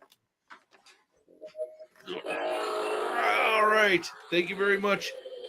Making the dream a reality. Thank you, guys. Thank you. Okay, sorry. 6 3/4 inches tall. That's actually how tall. Hey, happy belated birthday, Ted. Yeah. Well, not really belated. He's here now. Oh, is today the birthday? Today's his birthday, yeah. Oh, happy birthday, Ted! Shoot, I thought you No. said was his birthday. My bad. No, Happy today's his Ted. birthday. That's why he said he can't. He can only like pop in. So Oh, okay, I gotcha. already gave him happy birthday at the beginning. Again, Hella Dope Toys. If you don't know, go there. If you're international, go there and back this because they will ship out of the country where a lot of other people don't want to. Mm-hmm. Yeah, and me, including me. It's expensive. It's a nightmare, and it's expensive, and no matter how hard you try, the customer is not going to be satisfied. But Hella Dope Toys have figured out a way to get them out smoothly and affordably, and they've gotten great customer feedback. So I trust them getting them shipped internationally better than I trust myself. They're better at it. And see, I'm humble enough to know that when someone's really good at something and they're offering to help, to take their offer and that's how we get better at things. When listen, I ask people. I have a few chosen people. I don't want to say chosen, but a few people that I after a stream or whatever, I'll hit them up and be like, "How did that go?" And be honest with me. Like you can be critical of something that I did or something that you want to see differently, without hurting my feelings. And you're not going to hurt my feelings anyway. But but yeah. So okay, so 6.3, I guess isn't that bad because I was looking at these and I'm like, all right, he's a little bit bigger than Captain America. But listen, it sounds wrong. I've seen the NBA. Like they're pretty big, like it fits because he's not lanky, he's not too bulky. And again, if you look at Roadblock and Gung Ho, those are really, really big figures in the classified line. And I'm fine with it. I deal with that. Right. Here with the Spider-Man, I've always viewed Spider-Man as being a little bit shorter, so it seemed to work here. He's like way taller than Tom Holland, but Tom Holland isn't all that big. And that's an SH Figure Arts too, though, so that's a smaller one. Yeah, those are always a little on the smaller side. So here's the classified, and like I said, you try and fit him in with Road. I mean, he's going to be smaller than Roadblock and Gung Ho, way smaller than Serpentor. And per Bobby's request, I have a Valaverse figure over here because I remember Vala was like, "Hey, I don't see any Action Force next to him." So if you guys wanted to see how they look next to Action Force, you can see that too. Hold on. I actually did some head swaps with some Action Force figures. They actually fit really, really well. So you can see, let's get the feet lined up. So they stand a bit taller, a little bit taller, but not. Oh, yeah, they're much taller. But all the Valaverse figures, and I know some people get mad about this, they're the exact same height. Yeah, there's only $3.50, and they're all the exact same height. So every single figure is the exact same height. But these guys, you could pop on Street Humans heads, and they actually work really well. Now, see, that's nice, and I wish every company that's doing a line of this size would use the same dumbbell for the head. And we all know what company we're talking about, Hasbro. Yeah, I know. I was doing but I do believe that going into 2024, all the G.I. Joes are supposed to be the same. Okay, so they're going to get their scales down. That's what I have heard. So I think I have a new G.I. Joe figure. I have Roadblock over here. I thought I had Rock and Roll in here too, but I haven't really been good about keeping my dorkroom clean during the Kickstarter campaign. But Rock and Roll is not nearly as big, but Gung Ho and Roadblock are large. Yeah. I think they're about that size. I wanted these to be bigger, like Eddie Brock or Luke Cage kind of sized dudes. I wanted it to be like I wanted them as a group to be formidable against a character like Daredevil or Spider-Man. Like it would be too easy if they're sized like me. He would just, whoop their ass super fast. So I want them to be bigger, mean dudes. How tall are you? I'm 5'10". I'm pretty average. So yeah. It's hard to tell, right? Like nobody really know. Like it's Well, depending on. at PowerCon, I everyone got a big, like no one believed that I'm as short as I am. Oh, I'm like okay. I'm like 5'4" on a good day. Oh, all All right. right, but people don't see it because they see me here, and I'm wider than a lot of people from working out, and so people just kind of assume I'm bigger. Uh, but like meeting like the hella dope guys and all them, like I assumed one would be taller than he was, and I'm like, damn, you're not much taller than me. So you meet all these guys, and you're like, wow, this is completely different. Uh, Right. Well, we all film in a way where like we could um oh, I was wondering where you were. We could all I'm sorry.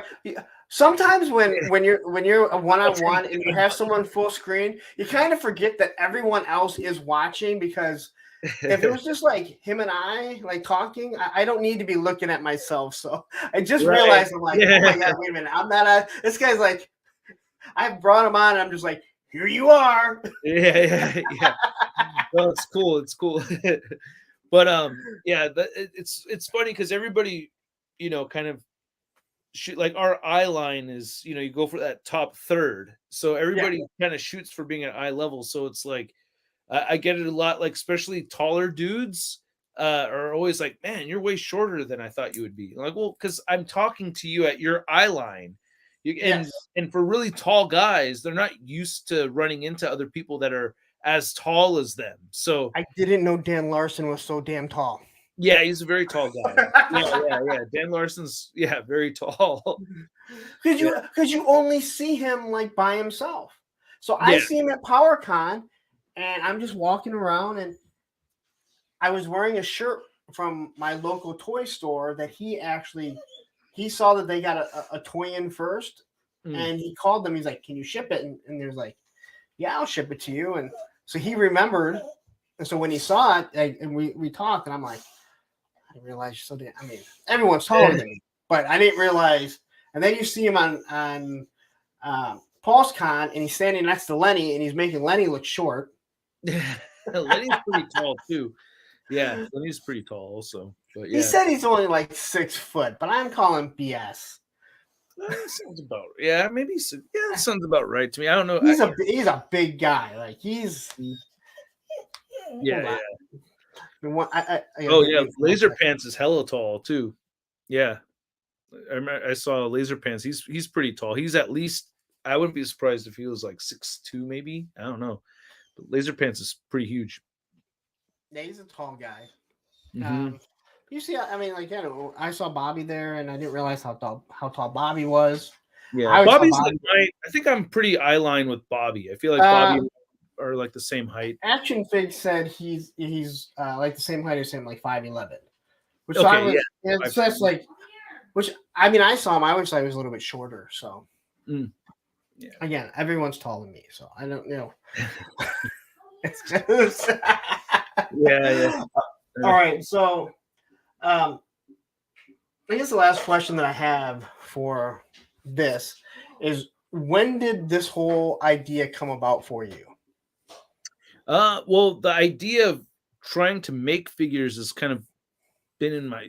I mean, that idea has been in my head, for a long time. I want to say like 2013, of like kind of like dreaming the idea of doing it, and then I remember thinking about it some more in like 2019 and 2020 is where I was like really trying to push for it. Talk to Dave Vonner about it, see, how realistic, kind of like a reality check to see like, is this like an idea that we could really run with over here? And so yeah, May of 2020 is where like the idea really started moving, I like this idea. We should start talking about ToyTuber's height in terms of scale. Dan Larson is 1'6", Artemis is 112. So I guess I'm like a Smurf. You're So like a 1/18 scale. since Allison threw this one up here, on a bad day, Gargamel is chasing Lawrence and trying to capture him. Oh god. Listen, I've heard the short jokes my whole life. It's funny. Like some people are like, oh, I'm sorry. I'm like, look, I'm short. Like, there's nothing I can do about it. Like, why would I get offended by it? You know, I don't get offended by much, if anything. Yeah, I mean, All right. Well, you know what? I got a huge nose in the middle of my face. That's the thing that, I got to deal with that. Everyone's got a thing, you know what I mean? Like this big old fucking honker is just like there, just there. Looks even worse like that, you know what I mean? Every time fuck, man. But hey, luckily, it's ended up being synonymous with something else, so kind of worked out in my favor a little bit. So hey, there you go. I mean, with assumptions, if people wanted to assume. So the beaks. Shout out to the beaks. All right, so I think that about covers the Kickstarter. I don't know if anyone else has any questions, but I know Brick wants to. He's a punk. We gotta talk some music. All right, cool. Do you? Is there anything else I'm sorry. Is there anything else you want to finish up with? Well, the Kickstarter, just to put it out there for anybody looking to purchase bundles or any other retailers that want to buy wholesale. Just want to remind you guys that the add-ons are there so you could stack up to your previous order and get a reduced shipping cost on getting more bundles. And if you get 8 or more figures, if you get the 8 bundles or the 20-piece bundles, those are being sold at a reduced cost per figure. So there's discounts when you get more of your street humans. All right. Yeah, and it ends on Saturday. So yes, and Saturday is the last day. I'll be streaming all day Saturday, and I'll have some guests on there. Ryan Ting from Hasbro is going to be there, and X-Mani87 is going to pop on, and trying to get Pixel Dan on there, Dave Bonner on there. So we're going to have multiple guests, and Unparalleled Universe, and nice. Have a bunch of guests on a whole day stream, and should be a good time. That's awesome. And again, I really do hope for everything that it does get backed. Thank you. Because again, it's, you're trying to do something. I don't see any malice in what you're trying to do. You don't seem like you're trying to get rich off of it, where you see someone that's like, I can take advantage of toy collectors. $5 cover. $5 cover, man. That's what I'm going for here. $5 yeah. cover. That's it. Just enough to keep the lights on, man. $5 cover. All right. So we go through high school. You said you got into music. When did you start playing in bands? And do you mind me asking what bands you're in? Yeah. So I started, I think I always had a love for music since I was really young.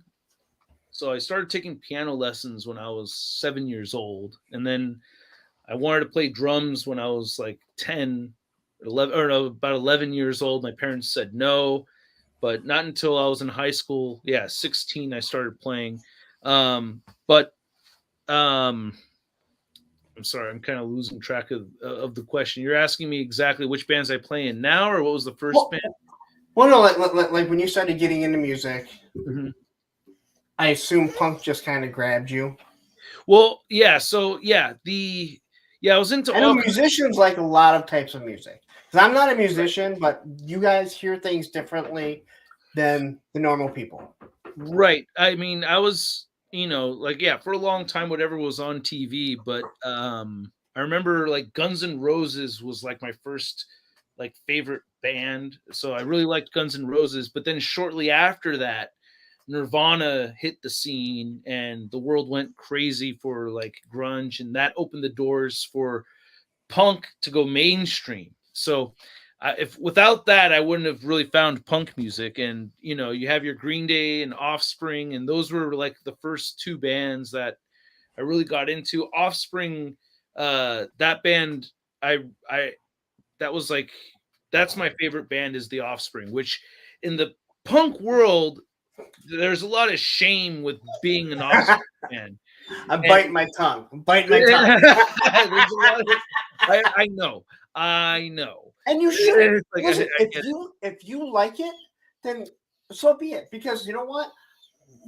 A lot of the punk bands that are our punk bands, listen, they are friends with them. They play with them. They open up for them.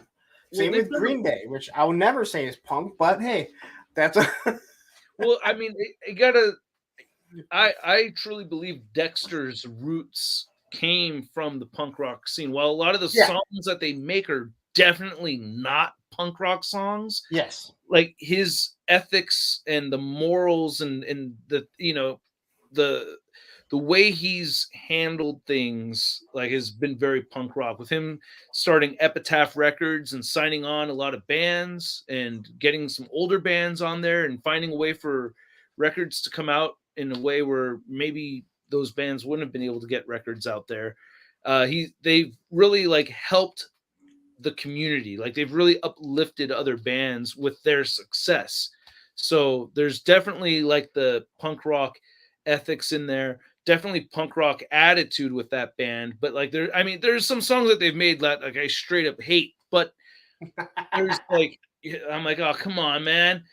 But I still love that band, and I love their tongue in cheek attitude in their kind of mockery of what's the most popular thing out there. Like they kind of consistently will take whatever's popular and then just throw a diss track for whatever that is. Like that song Self-Esteem. I don't think there's a lot of people that are on board with this, but to me that song Self-Esteem was always like a rebuttal to Smells Like Teen Spirit.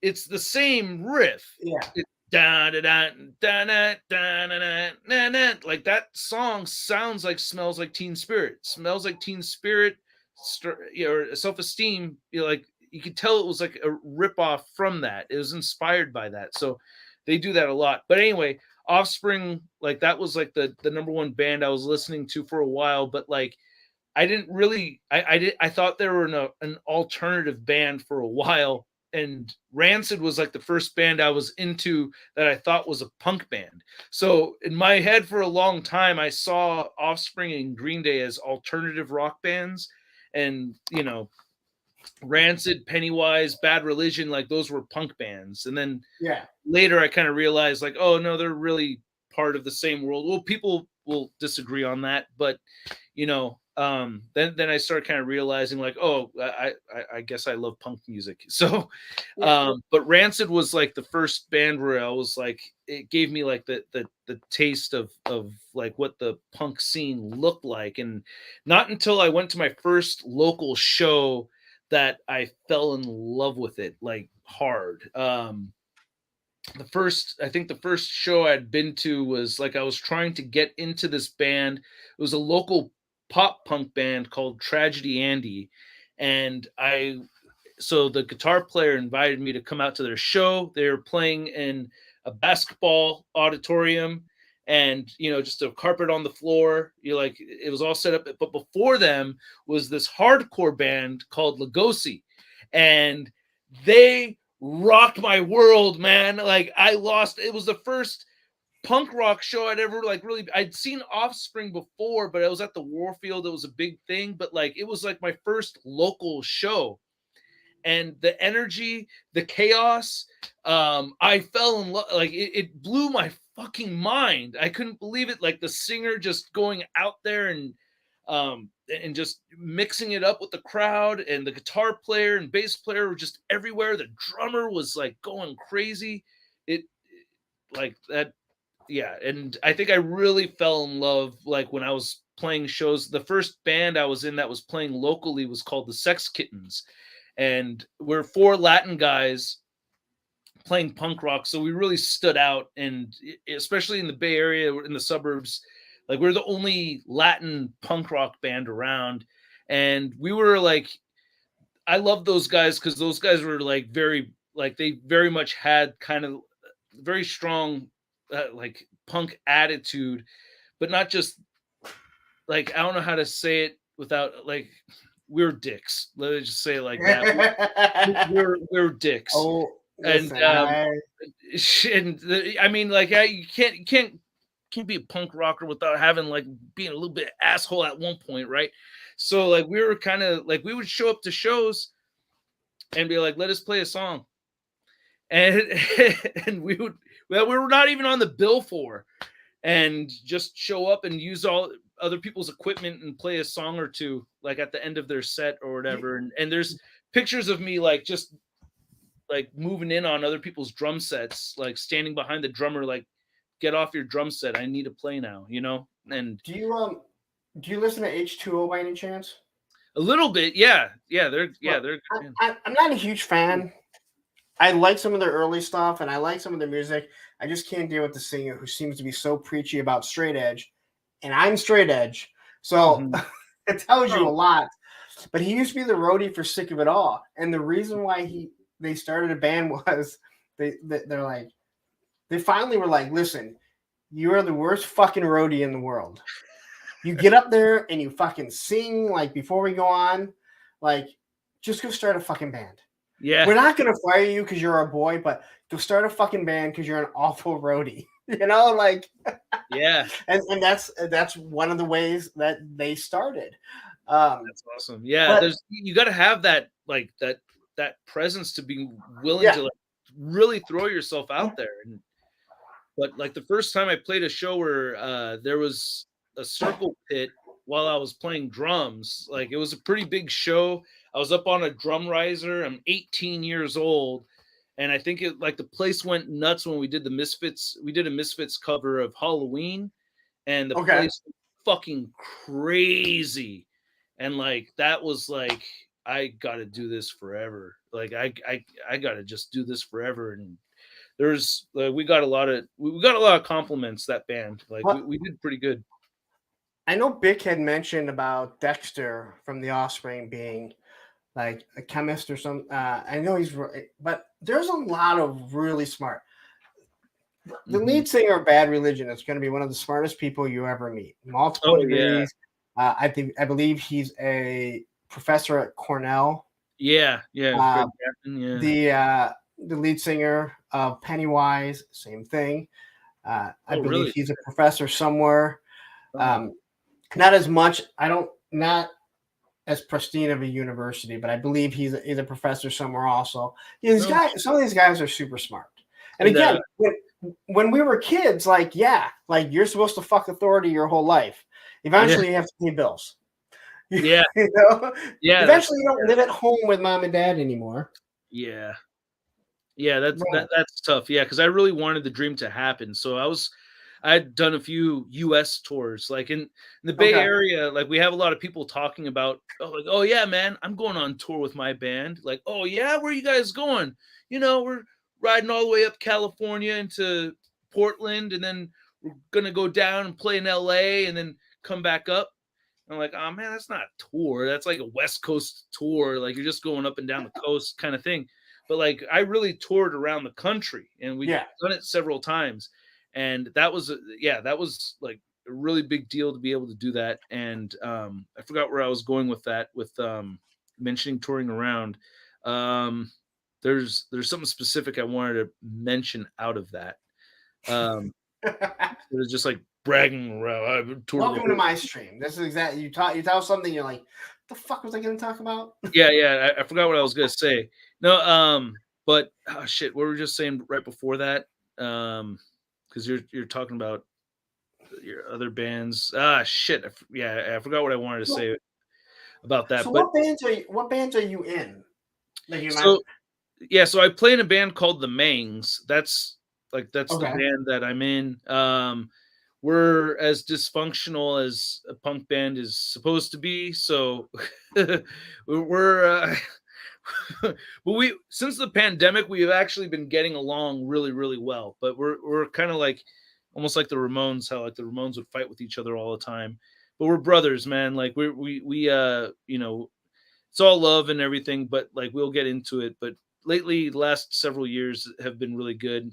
Um, but like our lead singer has been kind of sick lately, and we're just kind of waiting for him to get a little bit better, and we're trying to record an EP and get that out there. So yeah, that would be great. And then I also play in a jazz band ensemble at the local community college. So I play every Monday night over there. We have rehearsals every Monday, and then we also gig around. And there's also, like a show at the end of every semester at the school. Jazz and I also play with a bunch of different small jazz group combos. So I'm Okay. very much I can sight read music. I could pretty much play anything that anybody wants me to play. Like the only thing I admit to kind of sucking at is like a lot of double bass. I could do some cool double bass shit, but that's not like growing up with, you know, for a long time, like the punk rock ethic for drummers was that if you need a double bass pedal to play punk rock, you're kind of a wuss. So yeah, so I held on to that for a very, very long time and like purposely avoided playing double bass, you know, because I got to work my right foot, got to be like Smelly from No Effects, where one foot. So I could, so it's, I'm a little behind Well, on the. he's gonna be looking for a job soon, so you better watch out. I know. Yeah, I just saw So those. Brick is in your area, and he played punk. He asked, "Do you know Connor McNeesby, Pacific Punk Kid, Wow. younger drums?" No, I don't know Connor McNesby, but I am from Pacifica. Are you familiar? I mean, it depends on what age I you're think talking. he left. He had to go jump on a stream, but once we started talking music, especially punk, he's like, Mhm. "You can see I don't want to leave because I got Oh, on his. He's going to be on my show in December 7th, I believe." ask him And about it's Inverness if you can. Inverness was like the Pacifica like pop punk band that I okay. knew about. And then there was another one. I think they're out of South City though, but they're Damnaged. Damnaged, I think that was like a really cool punk band that I liked, but I think they're out of South City instead. But I remember like for a little while the big pop punk band out of Pacifica was a band called Inverness. Now, have you ever come to Detroit and played? We played Dearborn. Okay. Yeah, so yeah, we played in Dearborn, Where's Michigan. Dearborn? We're in Dearborn. Oh shit, the name of the place? God, I can't think of a club in Dearborn. Oh shoot. Or did we just stay in Dearborn and play somewhere else? Smalls. Can't remember. That sounds well now I'm I thinking know Brick played Smalls. And I'm like, holy shit, dude, I can't believe you played Smalls before. Um, yeah, I can't remember the name of the play. You know who's really good at that? So the lead singer, guitar player of the Mangs, the band I play in right now, he was the bass player of the pop punk band I played in when we traveled. And okay. and that motherfucker, I hate him because he remembers everything. Like if I were to ask him right now, he would know the name of the venue and exactly where we were. And I remember That's nuts. yeah, he remembers all that shit, and he'll bring it up all randomly. You know what I mean? Like, yeah, you remember Charleroi? I'm like, fucking Charleroi. He's like, Charleroi, Pennsylvania. Remember? We played at the like. He'll remember the name of all the shit. I can't remember it. I'm like, oh god damn, dude. One of my good friends, we skated together. He was younger than me, and he wasn't nearly like as good at skateboarding as I was, but we went to different schools. But he was like years younger than me. I met him later on. Um, and then we all went our separate ways. And then I run into someone that was friends with him, but it was like a guy that I knew his brother. And he's like, yeah, he's like, you remember Wedgie? I'm like, yeah. He's like in this hardcore band. He's traveling around the world. I was like, yeah, I mean, I kind of heard that. And he's like, yeah, dude, I saw him somewhere. And I went up to him, and these guys jumped in front of me. I was like, Wedgie, what's up? He's like, these guys kind of jump because he's all like straight edge. I don't know if you know who the Courage Crew is, but they weren't the nicest straight edge guys. It was like, I think Dateline 2020 did a whole thing on them.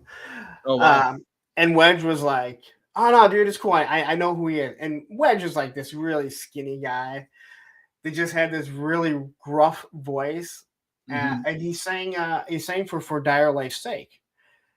And he's like, I really didn't like the music because it was like that metal hardcore. He's like, I really didn't like it, but that's just what they wanted to play. And he's like, I traveled. He's like, yeah, we traveled the world. I'm like, that's pretty cool. He's like, dude, he goes, I think I went to Disneyland once in Japan. Every other day, you're trying to survive off $10. And he goes, Oh my god, dude, it's so true. yeah. Yeah. And he said, you know, I think his guitarist was also his roommate. And he's like, do you know what it's like to like hear how someone breathes and just want to punch them because you hear it so much. You're in the van with them. Plus, since he was the only straight edge guy, he was always the designated driver. Oh, that sucks. Yeah. Luckily, like me and the guys that I traveled with, everybody was into comics. Everybody was into action figures. That's cool. Nobody was straight edge. We all consumed the same shit. Like, I mean, we would still get into arguments and stuff. And, you know, like me and the bass player, who's the singer of this band right now, him and I, we looked at ourselves like the Ninja Turtles. So we all got designated a Ninja Turtle. So the lead singer, who's the grumpiest one, he was the Raphael. And then Mike, and then the lead guitar player was the Leonardo, because he was the straight and narrow one out of the most of us. And then our bass player, who's one of my very best friends, you know, the singer of the band I'm in right now, he also introduced me to my wife. He was the Michelangelo. He was the crazy wild one. He was the one that joined the band, and they asked me, like, what do you think about him joining the band? Because we needed a bass player. And they said, oh, let's go with Ice Cat. I'm like, nah, I vote no on Ice Cat. And they're like, what? Oh, he'd be perfect. Like, he's and the girl I was dating at the time was like, oh yeah, Ice Cat's like perfect. You got to go with him. And I'm like, nah, because he's a crazy party animal, and we're gonna get into trouble. And so I voted no. I was the Donatello. I ended up being the enabler. So it was me and him that would get into a lot of the shenanigans and get into a lot of bad stuff. But somehow, you're the Fletcher. Yeah, I was. Yeah, I was. You're the Fletcher of the group, huh? Yeah, I was a Fletcher. I was the one fixing the car. Fat Mike, Fletcher. Fat Fletcher. I would fix the like when I remember, like if there's any kind of, like, I was the only one who knew how to like do anything to the van if it needed fixed, like, because okay, you know, I know how to, you know, I could change oil and do some basic stuff, you know, and check the levels on the van and everything while we were traveling. So I was the one that would take care of, you know, the complicated stuff. I held my shit together pretty good. I'm the kind of guy that I will sweat the small stuff, but when the shit gets real, I actually hold it together pretty well. We came across some really crazy shit that really tested my nerves, and I was like, wow. Okay. I can imagine, because I know. Listen, listen, sick of it all. They're out of New York. The one guy tells a story. He's like, listen, he goes, this is the only place that I'm scared shitless to come. St. Andrews, Detroit. He's like, I remember it was like the second time I played, and we come around the corner, and there's a guy, he literally just got his leg blown off by a shotgun. The cops are there, and he was like, dude, he's like, we're in New York, and we don't see this shit. You know? Yeah, man.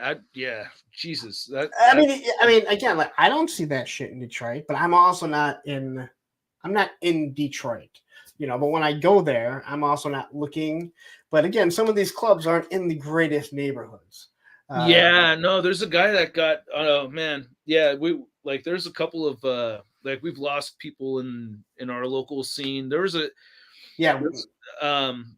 bass player from a band that we had played with, and we had played at that venue on a different venue. We played with this band, and we'd also played at the venue where he'd gotten killed unloading his stuff from the venue. Like, we'd played at that place over in Oakland, and he was just an innocent bystander, and he got shot in the neck, and he died on the street right there with his girlfriend and his best friends. And man, it could get really fucking brutal sometimes. But like stuff like that, there's no way he could have seen that coming. It was just a random, you know, our place is called Harpo's, and it's where Guar plays every single year. Oh, cool. Yeah, it's got an 8-foot stage. It's got a 6-foot stage. So you can, and you're not allowed to stage dive. And if you try and get up on it, they pull you down. And I watch drunk people try and get up, and you watch the security guards pull them down, and they're not nice about it. And numerous people have been killed outside of there. The feisty cadavers was killed, you know.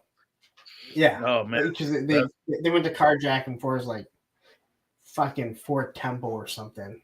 That crazy ass shit, you know. Damn, but you live in a big urban area. Chicago, Detroit, New York, LA. That Yeah.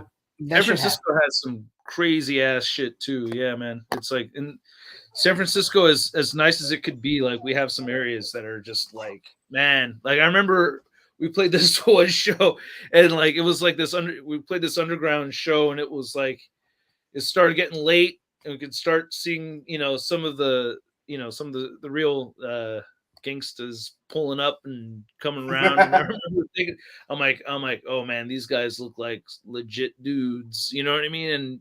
And right as I was thinking about it, the bass player looks at me and he goes, "You think it's about time to get the fuck out of here?" And I'm like, "Yeah, it's about time to get the fuck out of here." Like, let's get the fuck out of here. Yeah, I know. Get the fuck out of here. I'm like, let's get the fuck out of here. Yeah. So. Do you listen to Suicide Machines at all? Not really, not a whole bunch, but they've they'll pop in on. Yeah. So I'm friends with I'm friends with the lead singer. Oh, nice.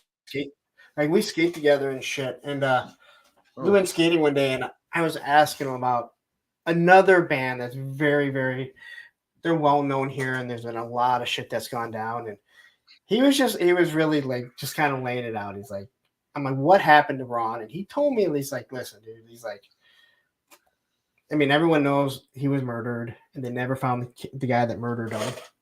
And I'm like, and I asked him, I'm like, hey, dude, what happened to him? I'm like, you know what happened to him? There's a reason why they never found him, and it's like, yeah, I know. But he goes, Ron and I, when I was in the band, like we went at it, like, and it finally, I said, all right, I'm done. Like, I don't need this. And he's weird because he's not like Jay does. He does all kinds of music, punk, hardcore, reggae. He doesn't give a shit, Mm-hmm. But when you hear he's like in like a hardcore band, it's weird because you hear him sing for the Suicide Machines, and you're like, that doesn't sound like hardcore. But then you see him do hardcore, and you're like, all right, it makes sense. But then you got these long dreads that are falling out and shit. So, but I'm going to wrap it up because you said you got to do something at 8:30, correct? Yeah. I have to run with Grown Ass Men with Toys. I'll be joining them. So, okay. Well, you know what? I'm not doing anything, so shoot on over there. Make sure you back this Kickstarter. Listen, if you haven't yet, and you're on the fence, go to BBTS. You don't have to worry about it. They're the one that they're going to cover the cost until it comes in. Sorry to interrupt you, but we do have a 544 backer number 544. All right. What made you start that? What made you start that? Like, why you got to do that, man?